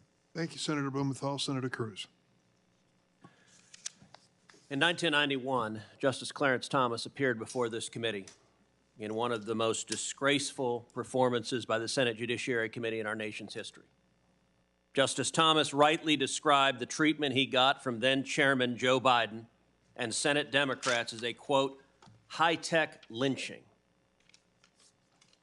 It is sad to see 30 years later this committee is again engaged in the same despicable tactics. Senate Democrats and their lapdogs in the media are engaged in a twofold political campaign. Number one, to delegitimize the Supreme Court of the United States because they are angry that there are a majority of constitutionalists on the court. But number two, very directly, this is a political campaign designed to smear Justice Clarence Thomas. And the reason is simple. The left despises Clarence Thomas. And they do not despise him because he's a conservative. The left despises Clarence Thomas because he is a conservative African American. Here's what Clarence Thomas said at that confirmation hearing. He said, if you are a free-thinking African American, quote, you will be lynched, destroyed, and caricatured by a committee of the U.S. Senate. Well, in 3 decades, that hasn't changed, and it's gotten worse. And to be clear, here's the left's view. I point to one article just 3 weeks ago. The Democrats need to destroy Clarence Thomas's reputation. They'll never successfully impeach him, but so what? Make him a metaphor for every insidious thing the far right has done to this country. That's what the left is trying to do. And I will tell you, if you look at the next poster board, the left has repeatedly attacked Clarence Thomas with a racism. This is a magazine cover that showed Justice Scalia every bit as conservative as Clarence Thomas, but he's portrayed as the master, and Clarence Thomas, in a bigoted attack, is portrayed as shining his shoes. I'll show you another one to give you a sense of the racist vitriol from the left. Here's a racist caricature of Clarence Thomas, lawn jockey for the far right. This is the bigoted contempt the left has. I'll show you another magazine cover. Offensively, this is how the left views Clarence Thomas. Now, it's important for people at home to understand this is not about judicial ethics. You can take those down. This is not about judicial ethics. This is not about rules that should apply to judges across the board. We could have a reasonable discussion about that. This is about applying a double standard to Clarence Thomas and only Clarence Thomas. The attack that my Democrat colleagues breathlessly repeat is that Clarence Thomas stayed at the vacation home of a very close friend of his, a successful Texas businessman, flew on his plane, and went on his yacht. Well, if that's the standard, going and traveling and being paid for by others, then guess what? Just about every Supreme Court justice has done so, and done so in much greater numbers. Justice Thomas was appointed in 1991. In the time since then, he's taken 109 reported trips, 5 international trips. Justice Ruth Bader Ginsburg was appointed in 1993, 2 years later. In the time she was on the court, she took 157 trips, including 28 international trips. Mr. Payne, yes or no, do you think Ruth Bader Ginsburg was corrupt? No. Nor do I. Ruth Bader Ginsburg was not alone. Justice Stephen Breyer, appointed the year later in 1994, took 233 reported trips, including 63 international trips. Again, yes or no, Mr. Payne, do you think Stephen Breyer was corrupt? No. Nor do I.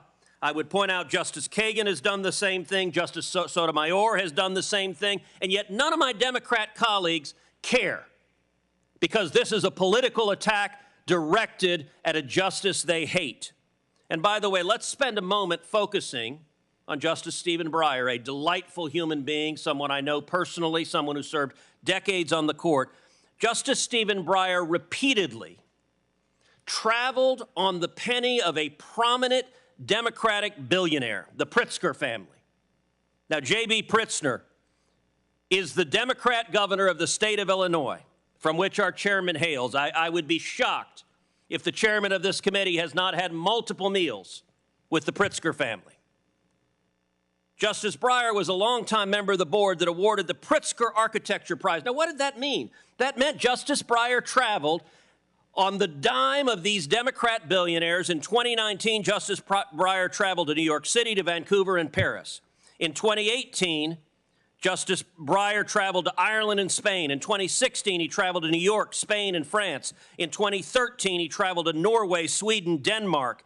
In 2012, he traveled to Beijing and to London. All of this paid for by the Pritzker Foundation. Now, none of my Democrat colleagues are mad about this, and let me be clear. I'm not suggesting Justice Breyer is corrupt. What I'm suggesting is this committee is corrupt because this is a kangaroo circus, and I will note we had 15 Senate Democrats, including 6 members of this committee, send a letter to the Appropriations Committee threatening to cut off the funding for security at the Supreme Court.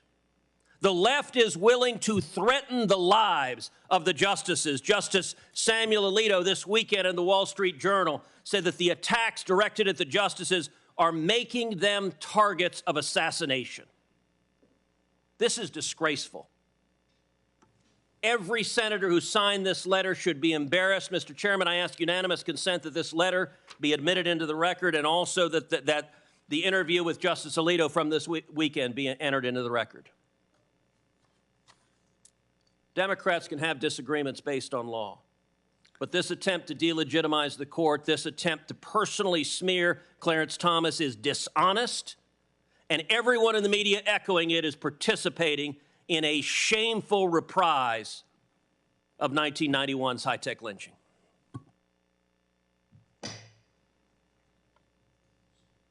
Senator Hirono. Thank you, Mr. Chairman.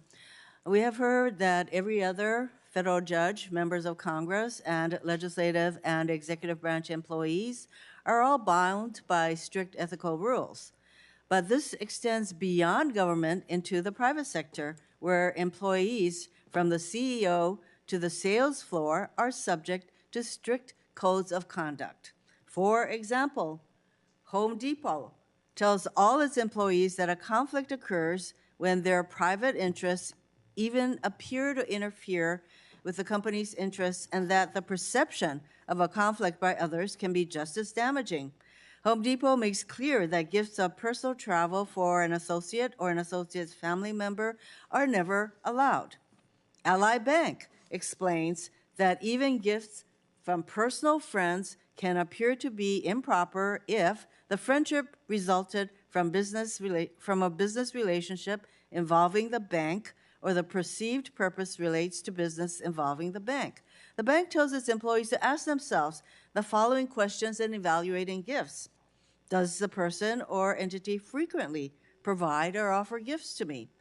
Is the gift extravagant or otherwise not reasonable and customary? Would I be embarrassed for everyone to know about the gift? Similarly, AutoZone tells all its employees we don't give or accept gifts, meals, entertainment, favors, or anything else of value that may inappropriately influence or appear to influence our judgment. So as we've seen today, the Supreme Court's ethics rules fall far short of the clear binding rules of the executive and legislative branches and those of the private sector. Judge Fogel, these companies have their rules posted online for the world to see.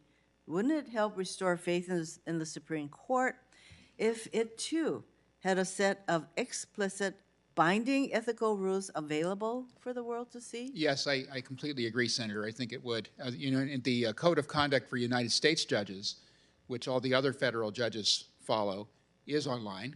You can find it anytime you want. All of the state courts have something similar that's available online.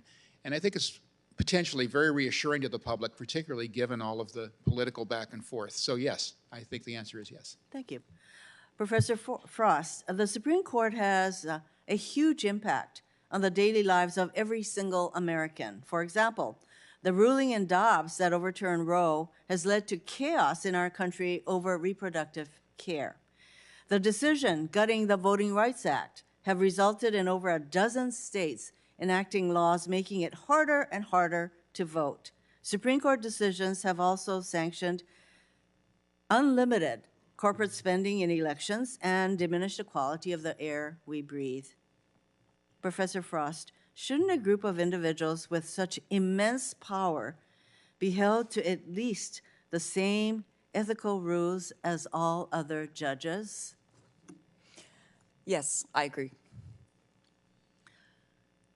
I want to get to the personal hospitality. That was a huge, I'd say, exception to the disclosure requirements. Before the judicial conference, at Senator Whitehouse's prompting, clarified the personal hospitality exception. The judiciary's rules were anemic at best. If there is even an argument, however unconvincing, that trips valued at hundreds of thousands of dollars might be allowed, it shows how far we are from a strong, binding code of ethics. And that is what the Supreme Court needs. And if the court will not adopt one on its own, we must impose one on them. And basically, for all of our panelists, I mean, the highest court in our land should hold itself to the highest ethical standards. And it is so clear that that is not what is happening today. What is so hard for our Supreme Court to adopt a code of ethics? It could have done so 11 years ago, 10 years ago, when our Chairman Frost first brought up the subject. So what is so hard for them to adopt a code that every other court has to abide by? You see, that's what we're facing today. And frankly, I can see why the public has severe questions about the confidence that they have in our Supreme Court, which seems to hold itself above any other court and any of the rest of us in terms of their ethical behavior. Thank you, Mr. Chairman. Thank you. Thank you, Senator Rono. Senator Booker. Thank you, Mr. Chairman. Professor Frost, Mr. Dupree, I really enjoyed both of your testimonies, and I thought they were speaking to the importance of trying to find balance. The Supreme Court is probably one of the most important parts of our government, and its independence to rule is critical. And I appreciated Mr. Dupree injecting some skepticism about how anything that we do, if it can be exploited by this very political institution called Congress, is somewhat problematic and something that I would tread on very lightly. And I enjoyed both of your testimonies for that reason. Professor Frost, can I just ask you that there are some legitimate concerns, I think, that Mr. Dupree brought up. And I wonder if you could just talk to me this balance between separation of powers and checks and balances, which you spoke to so eloquently, is really what I'm looking at myself. There's been, unsurprisingly, a lot of political talk today in this hearing, but at the end of the day, I think America wants their Supreme Court. Something I learned at Yale Law School, if I learned anything, there was this idea of being the appearance of impropriety and how problematic that is for a lawyer, not to mention the highest court in the land. And as was said in some of the early writings, is that the Supreme Court has no army. It vests its power in the consent of the governed. And these are very fundamental ideals. And I'm just wondering if you could help me with that balance.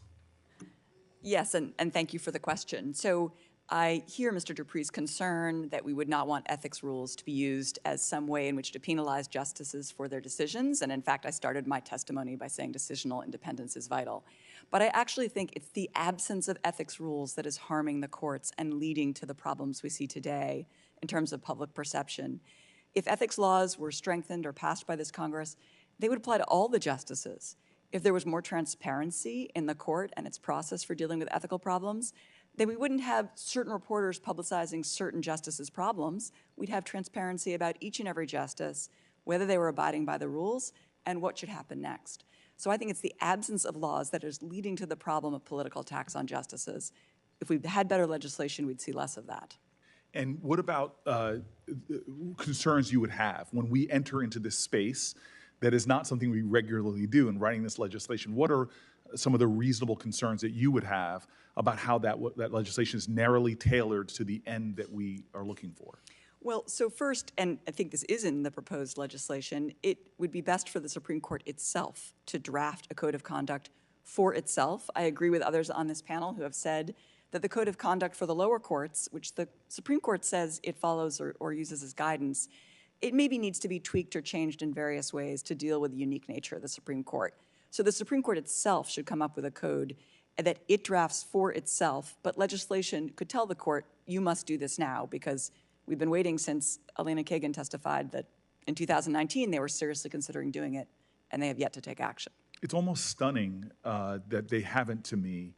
I don't want to ask you to speculate as to why not. Clearly, America's faith in their court on both sides, people identify as independent, Republican or Democrat, they're losing their faith in this institution. And something that is, I'm an X-generation guy, and maybe like many in my generation, we took for granted the rock-solid nature of our democratic ideals and principles until we started seeing them, very unprecedented things happen, including the Capitol being overrun for the second time in American history, not happening before since the War of 1812 and 1814. And so could you maybe at least explain this idea that the Supreme Court, maybe what the founders had in mind in terms of its urgency to self-govern, to do things that would protect itself from that kind of loss of confidence? Yes, I mean, I think the framers of the Constitution realized how important it was to have a judiciary that was insulated, that its decisions were insulated from political pressure.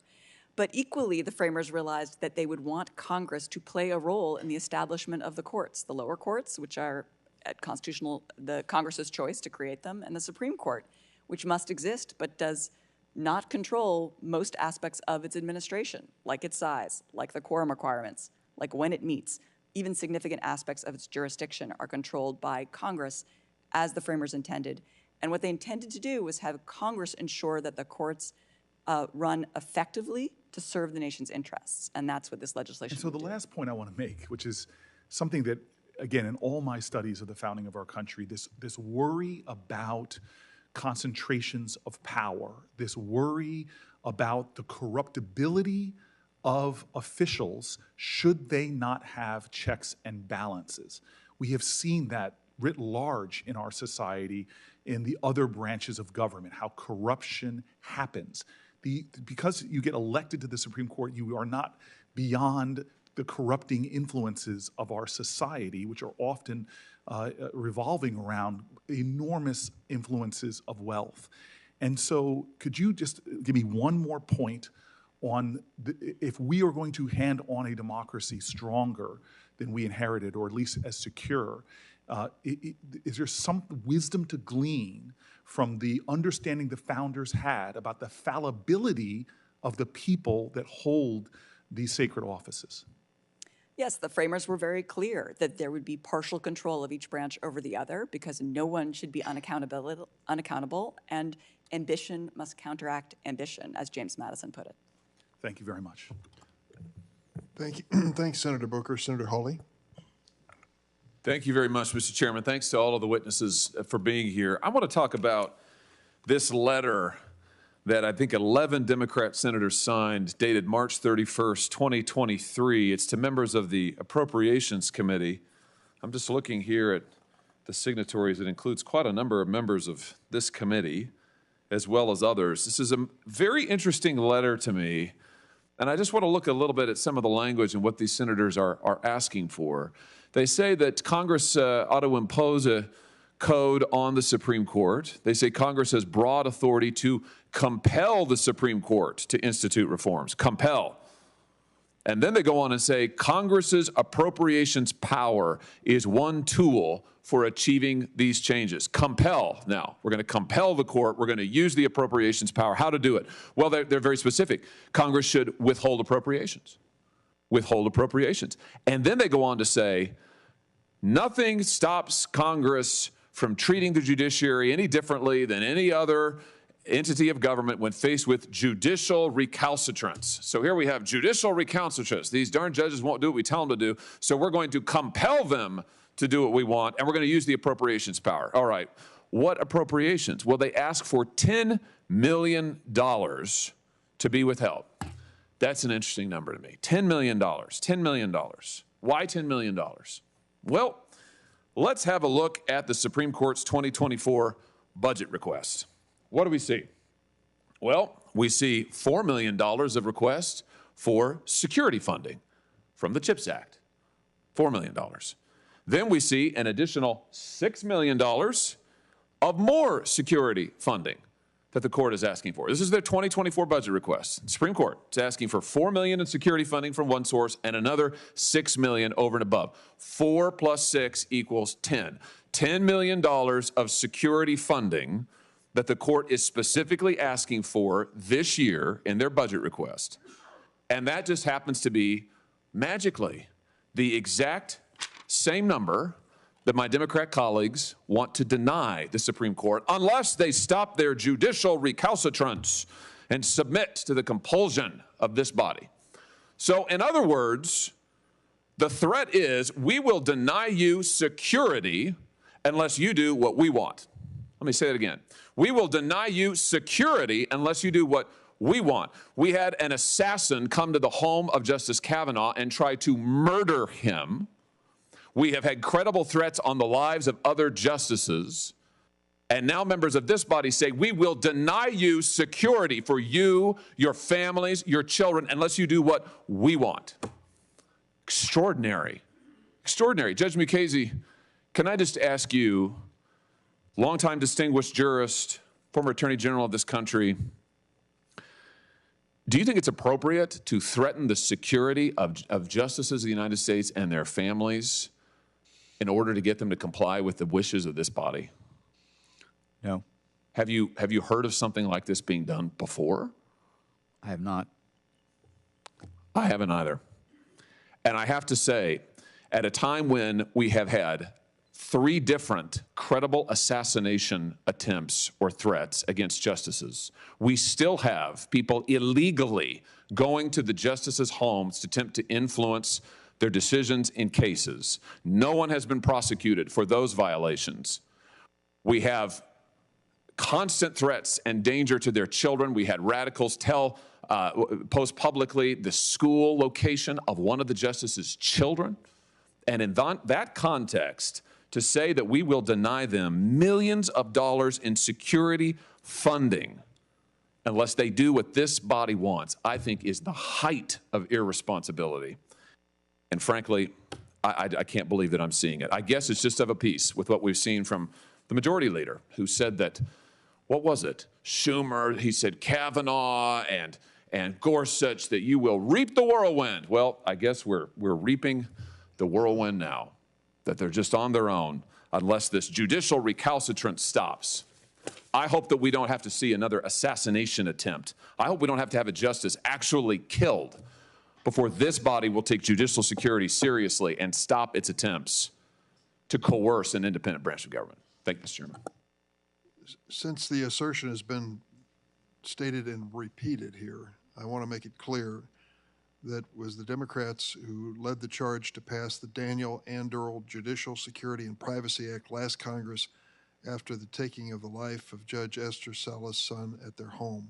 That bill was held up on the Senate floor for nearly 1 year by a Republican senator, unfortunately. The cause of security for our members of the judiciary is bipartisan. Senator Padilla. Thank you, Mr. Chair.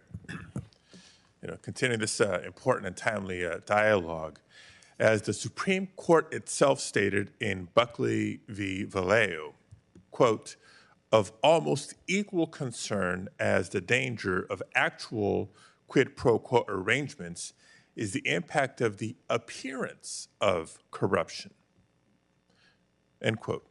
While this case dealt with financial contributions to elected government officials, the same logic applies to appointed judges. There's very serious concern of actual corruption in the absence of strictly enforced, rigorous ethical standards for our judges. But as the Buckley opinion made clear, there's also a serious concern that public trust in our highest court is damaged even by the appearance of impropriety, weakening the faith in our judicial institutions as a whole.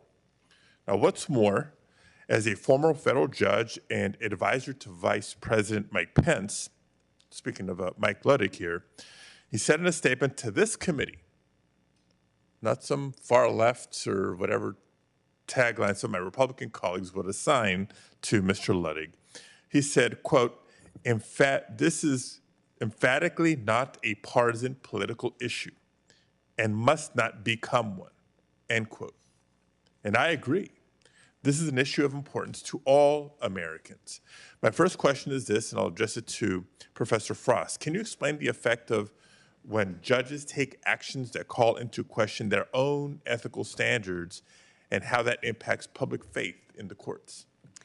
Yes, it does so in two ways. First, when the law is binding on the justice and the justice does not follow it, I think it both undermines the integrity of the court system and also raises the question of whether the justice is following the law in all the other cases, because of course the justice is responsible for administering the law. And second, you made the point about the appearance of impropriety. So I think it's very important for judges and justices to be aware that even if they are doing nothing personally wrong, they're not trying to be bribed, if they create the appearance of that to others, that is a problem for the legitimacy of the judiciary. So even the appearance of impropriety can be just as damaging as actual impropriety when it comes to the public trust in our court system. Yes, and in fact, the code of conduct that applies only to the lower courts, in which the Supreme Court does not have to follow, specifically states that the appearance of impropriety is as much of a problem as actual impropriety.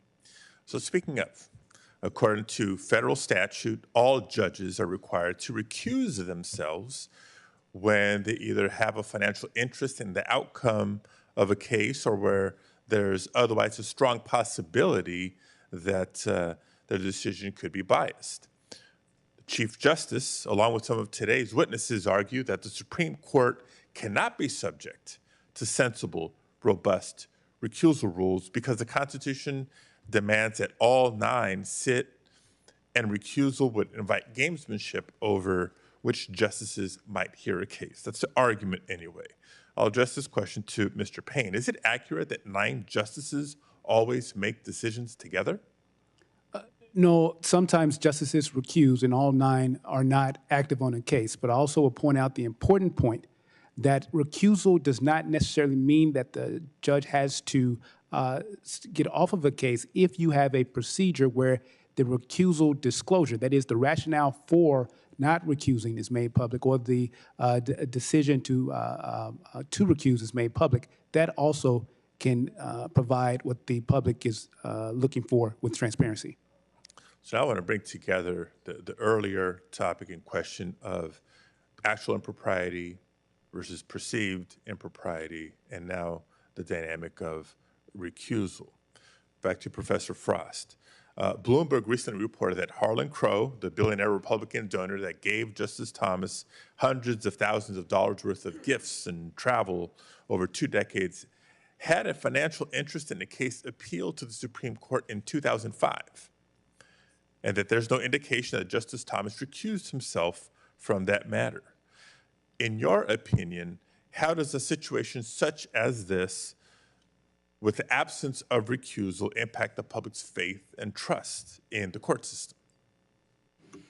Yes, again, it's 2 problems. One, there's the possibility, or certainly the public would be reasonable to think that there might be bias when there's a financial interest by a justice in a case that justice is hearing. And second, there's the broader point of it's just disturbing to see any justice not follow a law that applies to them. They're responsible for administering the laws, and they should follow the laws that apply to them. Thank you very much. Thank you, Mr. Chair. Senator Welch. Thank you, Mr. Chairman. We have 2 competing narratives here. We have 5 witnesses and 2 opinions. 3 witnesses believe that it's within the power of Congress to act. 2 witnesses believe it's a violation of separation of powers. We have a dispute here and disagreement among basically Republicans and Democrats about what the motivation is of an ethical investigation, whether it's just a proxy for the competing views about what the outcome of the decisions were. I happen to strongly believe that the Congress does have authority, and I won't rehash that. But I would ask this: wouldn't it simply be wise for the Chief Justice, who is the steward of the public reputation of the court, on his own volition, to adopt a strong code of conduct that the court would adhere to? Attorney General McCasey? Want a one-word answer? No. Because the strong code of conduct that you hypothesize would then have to be enforced with a mechanism that would involve the questioning of individual justices. He has in his letter, to this committee, he has outlined the procedures that are used in cases of recusal. So let me He has ask outlined this. the fact that they file the same disclosure reports that other judges So if he had a code file. of conduct that included a Supreme Court justice cannot take a bribe, something that they can't do, you would say that would be improper because they would be subject to enforcement outside of the court? No, I would say that would be redundant because they are subject to the same laws of general application that apply to federal employees. They could be prosecuted. Thank you, Mr. And they could be impeached. That's not the same question. Thank you. Do you have a view as to whether it would be prudent for the Chief Justice of the Supreme Court, as the steward of its reputation, to promulgate, or pardon me, I'll ask you, Mr. Dupree, a code of conduct that would apply to all? I think the Chief Justice, at least Justice Kagan, when she testified before the House several years ago, she said that the Supreme Court was actually considering doing that. They obviously haven't done it I'm yet. just asking, as a citizen, we have different points of view. But what is the problem with the Supreme Court justice saying, let's have a code of conduct that applies to all of us? I think the problem, at least the potential problem, would be the one that Judge Mukasey identified, which is to say, what is the enforcement mechanism? Is there going to be some superior tribunal to the Supreme Court that is going to disqualify the justices? That would puzzle the average Vermonter. But I want to go on to another issue. There's been discussion that there is an agenda here because many on our side disagree with some of the court decisions. Let me just admit, I am one of those who disagrees with a lot of the court decisions. We've talked here about separation of powers, which I agree with, but we've also talked about checks and balances. And my view is that the erosion of support for the court has less to do with the ethical issues and more to do with a public sense that it has completely disregarded the rights of the majority through their elected representatives to pass laws to protect the public interest.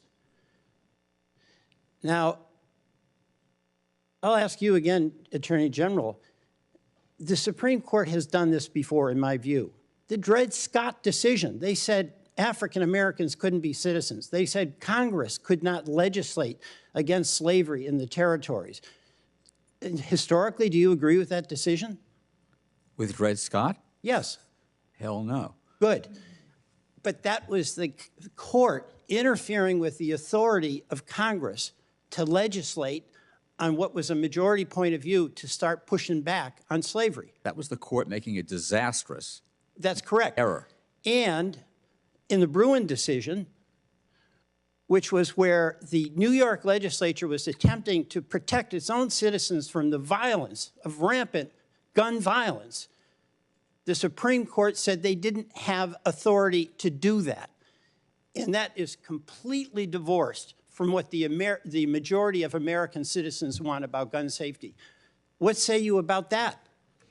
What I say about that is that the Bruin decision stands on its own rationale, and it does not have to do with denying anybody's rights or denying anybody's protections. It denied the legislature the right to protect the citizens who elected them. What about the Lochner decision? No, let me ask about the Lochner decision. Which has been overruled. At the beginning of the progressive era. Yeah, it was overruled, thank goodness. By the Supreme Court. But at the beginning of the at the beginning of the progressive era, the court, according to Holmes, who I happen to think was a pretty good justice, and he was a dissenter, said that what was the rationale of the court's decision prohibiting the New York legislature from protecting the workers from working 60 hours a week, that was based on the court's adherence to not a legal principle, but to an economic doctrine of laissez-faire. Do you agree with that decision? With the dissent or with Lochner? with the basis of the decision where the court essentially interfered with the legislative capacity to pass laws, in this case, to protect against abusive wage and hour regulations imposed by the employer. I don't agree with it, and more to the point, the Supreme Court didn't agree with it because they reversed Lochner. But here's the point here that I want to make, and I appreciate your pushback here. The checks and balances component of the Constitution is being disregarded. The Congress is not autonomous. We are all elected and we reflect different points of view.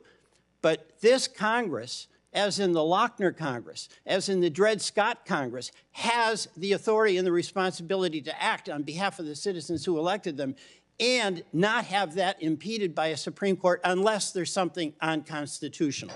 The decision-making authority of the court, we're not contesting. I yield back, and I apologize for going over my time. Senator Tillis. Mr. Chair, I think this is the only day where Senator Welch shouldn't have to apologize. It's his birthday. Happy birthday. Thank you. Thank you all for being here. I actually came with some prepared comments to talk about what I thought was covered very well by Senator Graham and Senator Kennedy. So I'm not going to talk about the current state of affairs, but I think that our behaviors and the behaviors of some people in this country have created a really toxic and very dangerous environment for the Supreme Court and the judiciary down the line. And that's what we need to be aware of. We have to stop this here because it won't end here. We'll have protests at district judges' houses. We will have circuit court judges stalked. I mean, we've got a serious challenge here, and I think it's in large part on Congress to de-escalate the situation. But Mr. Dupree and Professor Frost, in you all's opening statements, you looked like you were preparing your opening remarks for a debate on the constitutionality of what we're considering here. And so I'm going to create an ad hoc debate between the two of you and maybe allow others, if you want to raise your hand and opine. But you laid out in 5 or 6 minutes a very strong case for saying that any actions we would take here could arguably be unconstitutional. I do think, stipulating to what Professor Frost said in her opening comments, there is clearly a role for Congress to play, and we have in the past with creating the structure for the Article III branch that was mandated under the Constitution. But I'm kind of curious about Professor Frost's idea of where the line goes, because I could have read your comments to say that all of the proposals that are before us in the Senate and the House would pass constitutional muster. I think the one that I found most interesting that I'd like your opinion on is the proposal, I don't recall the bill number, that really created the structure where circuit and district courts were really going to be empowered to govern the proceedings of the Supreme Court. Maybe if you're aware of this particular bill, we can go right to your rebuttal, but that seems to be far afield from anything that the Founding Fathers would have conceived congressional action being appropriate. Would you elaborate that on that for 30 seconds? Absolutely, Senator, and thank you for the question. The first point is yes. I mean, I think it just is self-evident that you can't constitutionally have a system in which the Congress vests inferior tribunals in our federal judiciary with supervisory authority over the United States Supreme Court. As you know, and as this committee knows, the opening of Article III of our Constitution vests the judicial power in one Supreme Court and such lower courts as the Congress may from time to time ordain and establish. And so I think the framers necessarily understood that we have a pyramid. We have one court at the top, we have inferior tribunals below it, and it stands to reason that you cannot vest those inferior tribunals with supervisory authority, including the power to disqualify from a case the Supreme Court justices. Okay, Professor Frost. Yes, so if the legislation you're referring to says that the judges on the lower courts will be reviewing the ethical conduct of the justices, that is maybe their financial reporting and not their recusal decisions, I don't see a constitutional problem. The same way there's not a constitutional problem with a justice being prosecuted if they commit a crime like any other judge. So no, the lower courts couldn't review the Supreme Court's decisions for the reasons Mr. Dupree just gave, but they certainly could review their ethical conduct off the bench as a constitutional What do you think about the, we're the political body. We were envisioned to be that, and right now they seem to be all doing very well.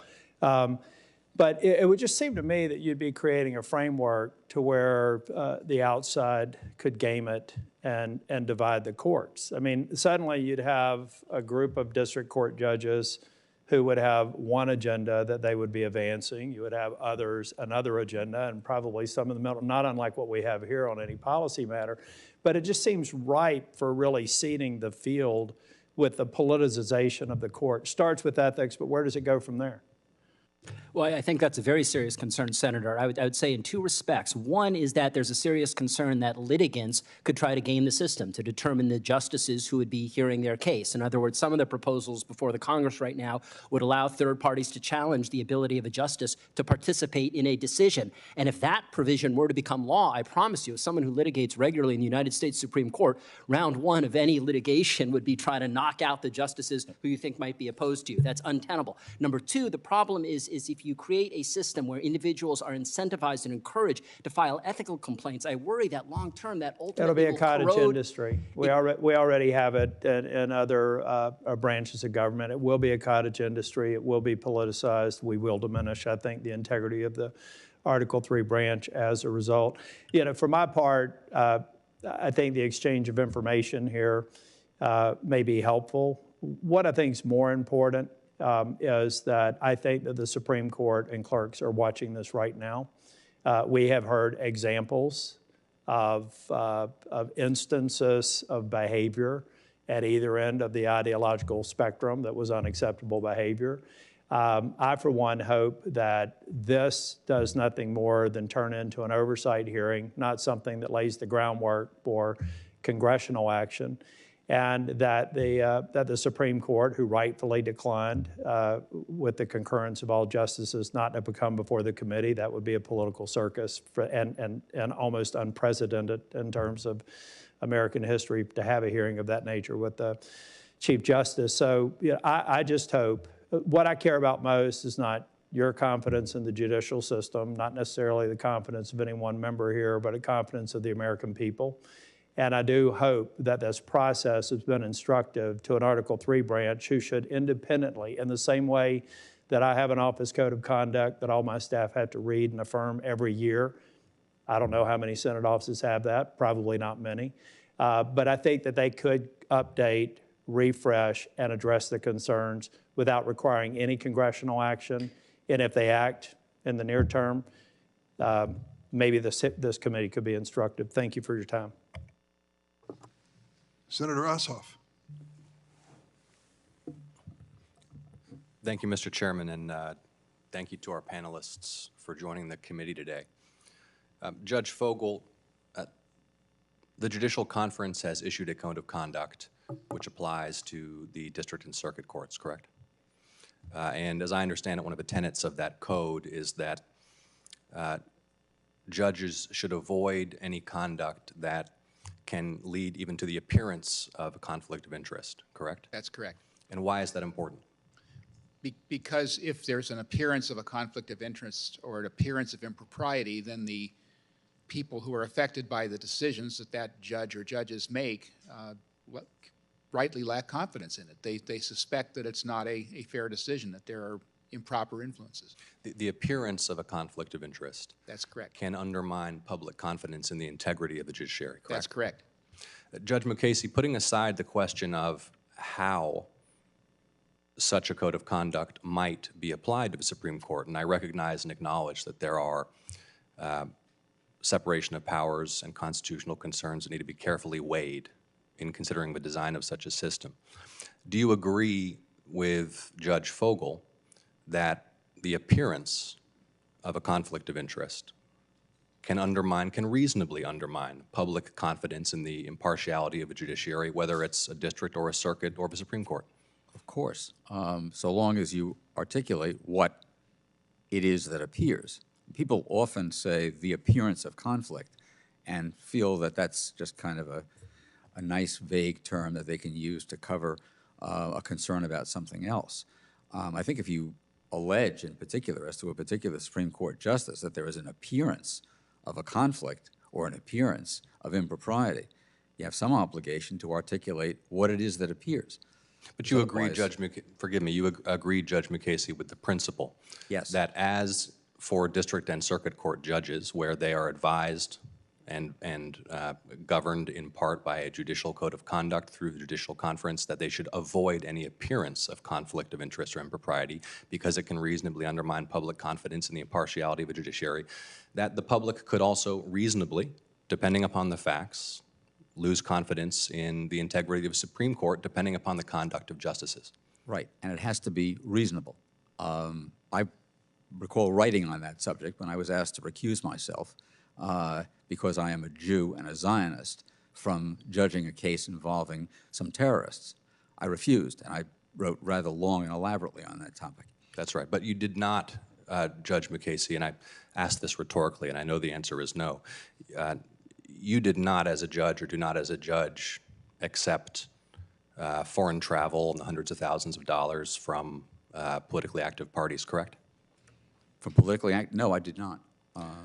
Professor, and I think reasonably you might have been concerned that such conduct would have created some public concern about your impartiality and probably would have avoided that conduct even if it weren't strictly illegal for that reason, correct? I was never offered that conduct because I don't know people who But that wasn't my question. My question is, as a judge, you quite reasonably and properly would avoid accepting such lavish gifts because of the concern that it could create public doubt in the impartiality of your judgment. Is that right? The only time that I accepted travel and accommodations was from a seminar in economics that I found enormously valuable that was then obliterated because it was said that that created the appearance of conflict. And Judge McCasey, I'm not in any way questioning or even seeking to interrogate your personal conduct. What I'm asking you is that as a judge, is it fair to say that you most likely would have declined an offer of foreign travel worth hundreds of thousands of dollars because, quite reasonably, you would have had the concern that public disclosure of such travel could have undermined public confidence in the impartiality of your judgment? Simply because it amounted to, I mean, if somebody took me, I mean, if I were a district judge and somebody wanted to fly me on his private plane on a vacation with his family and I were friendly with that person, would I have refused and endangered the friendship? I'm not sure that I would have. Well, I think the American public sees that kind of conduct and quite reasonably asks the question whether it's appropriate. And my impression is that most judges at the district and circuit level, considering the guidance in the Judicial Code of Conduct, Judge Fogel, I don't know if you agree with me, would refrain from such acceptance for that very reason. Well, I think it's interesting, Senator, the California Code of Conduct, which is very similar to the federal one, there actually is guidance that when you receive social hospitality, you receive a gift like we're talking about here, that you should consider the size of the gift. That's one of the factors you should consider. So that it's one thing if somebody takes you out to dinner, it's another thing if somebody flies you on a private jet to some faraway place. That actually is not in the federal code of conduct. I think it is one of the questions, one of the hard ethical questions here is you know, you can focus on whether one's accepting a gift like that should be disclosed, which is something that's under the Ethics in Government Act. And then there's the question of whether the sheer size of the gift creates an appearance. And I think there are different opinions about that. But I think when you're talking about the appearance of impropriety, you need to look at the entire context. And it goes, I agree with Judge McCasey that it's what is a reasonable question about whether the gift or the hospitality or whatever it is so large that it raises issues of undue influence. I think it's a holistic type of inquiry. Thank you, Judge Fogel.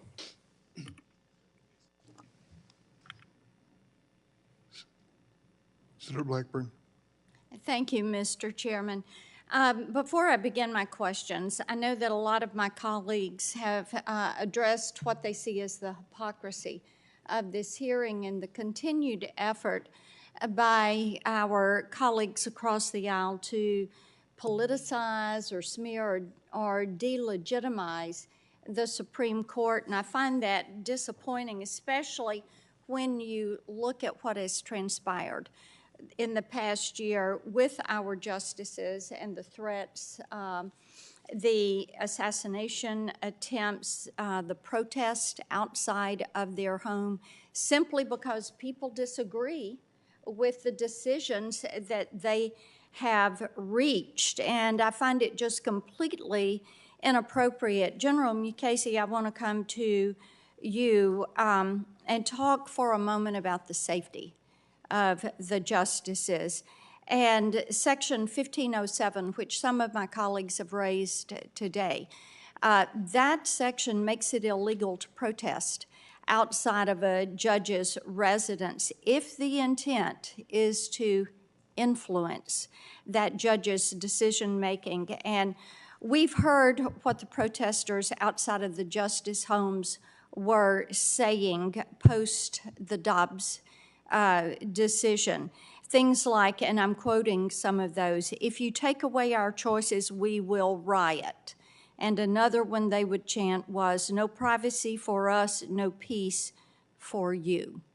In other words, if the justices were not going to vote their way on Roe v.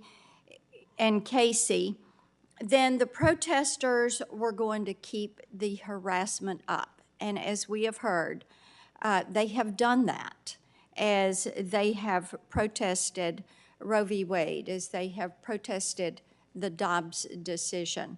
And despite all of this, the Biden DOJ has refused to enforce Section 1507. And that's why I introduced the Protecting Our Supreme Court Justices Act, which increases the jail time for anyone who tries to influence a judge's decision-making in this manner. And I would just like to ask you, what more can we do to send this message that what they're doing is wrong, to allow these protesters outside of these justices' homes? And you've got justices that I know fear for not only their safety, but the safety of their families. And we've talked about that today. And I do see increasing that jail time from a year to 5 years as one step that we can take, and we should pass that and protect our justices. Well, increasing the penalty may very well be appropriate, but I think that the key here is there have been no arrests in those cases. None, zero, nada. To say that that's within the control of the marshals who provide the safety, I think really doesn't pass the laugh test. And to suggest that somehow these people are exercising First Amendment rights when First Amendment rights are subject to place, time, and manner restrictions is really disingenuous. If you had arrests, I'm not entirely sure that increasing the penalty would be necessary, but in any event, let's start with that. It would be nice to see some people held to account for what they are doing. Does anyone else on the panel have a thought on what ought to be done? Would arrest send the proper message that what they're doing is inappropriate? I think both branches, frankly, have an important role to play in protecting, the brethren, so to speak, on Article 3, the Supreme Court. I think that the executive, as Judge Mukasey said, can play a much more aggressive role in law enforcement, both in protecting the justices, particularly when they're in their homes, particularly when threats are directed at the children of the justices.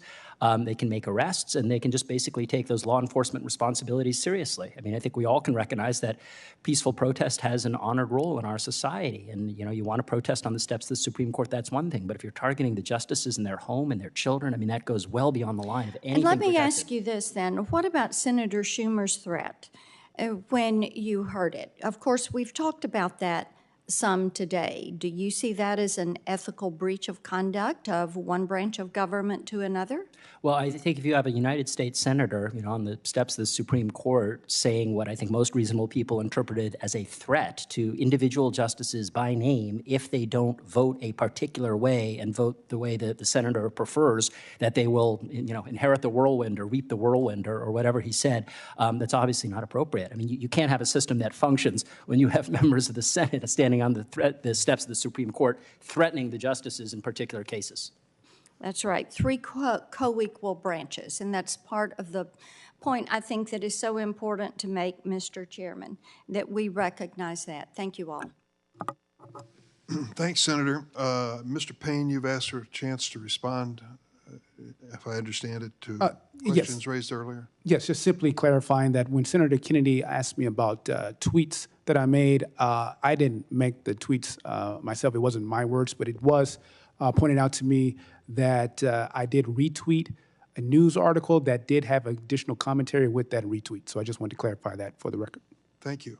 I also want to clarify that when I had sent the letter of invitation to Chief Justice Roberts, he responded directly to me. The other justices signed on to his ethics statement that was accompanying that response. So they did not technically decline an invitation. It never was offered to them. I said to Senator in my invitation to the Chief Justice, he could come join us, or any member of the court could as well. So point of clarification. I'm going to close this by saying thank you and allowing Senator Whitehouse, if he has anything you want to add at this point. Thank you. I think what we have here is a situation in which very clear policies and procedures exist in the judicial branch of government and are generally administered through the circuit courts of appeal. And they include very basic things like having a place where a complaint about a judge's ethics can be lodged. The Supreme Court doesn't have that. They include very basic things like having staff people assigned to review any complaints that come in, sort out what makes sense and what doesn't, do the usual filtering that people have to do of complaints that come in. I think every circuit court does that. The Supreme Court does not. Beyond that, once you've done the filtration, if it looks like a complaint has merit, a staff attorney's work with regard to the other federal judges to take a look at the complaint and to do a little bit of a factual investigation so there's a record to decide what's true and what isn't. And that can include asking a question of the judge about what their recollection is of the situation or what their justification is for their position. A factual record gets made. Again, the Supreme Court doesn't do that. I think there's plenty of room, well within even the more extreme views here, to see this as to, forgive me, Mr. Dupre, but that I consider these to be non-core duties of the court to comply with these statutes that are permissible to regulate. The court has already agreed to follow and respect and comply with the Judicial Conference rules and procedures.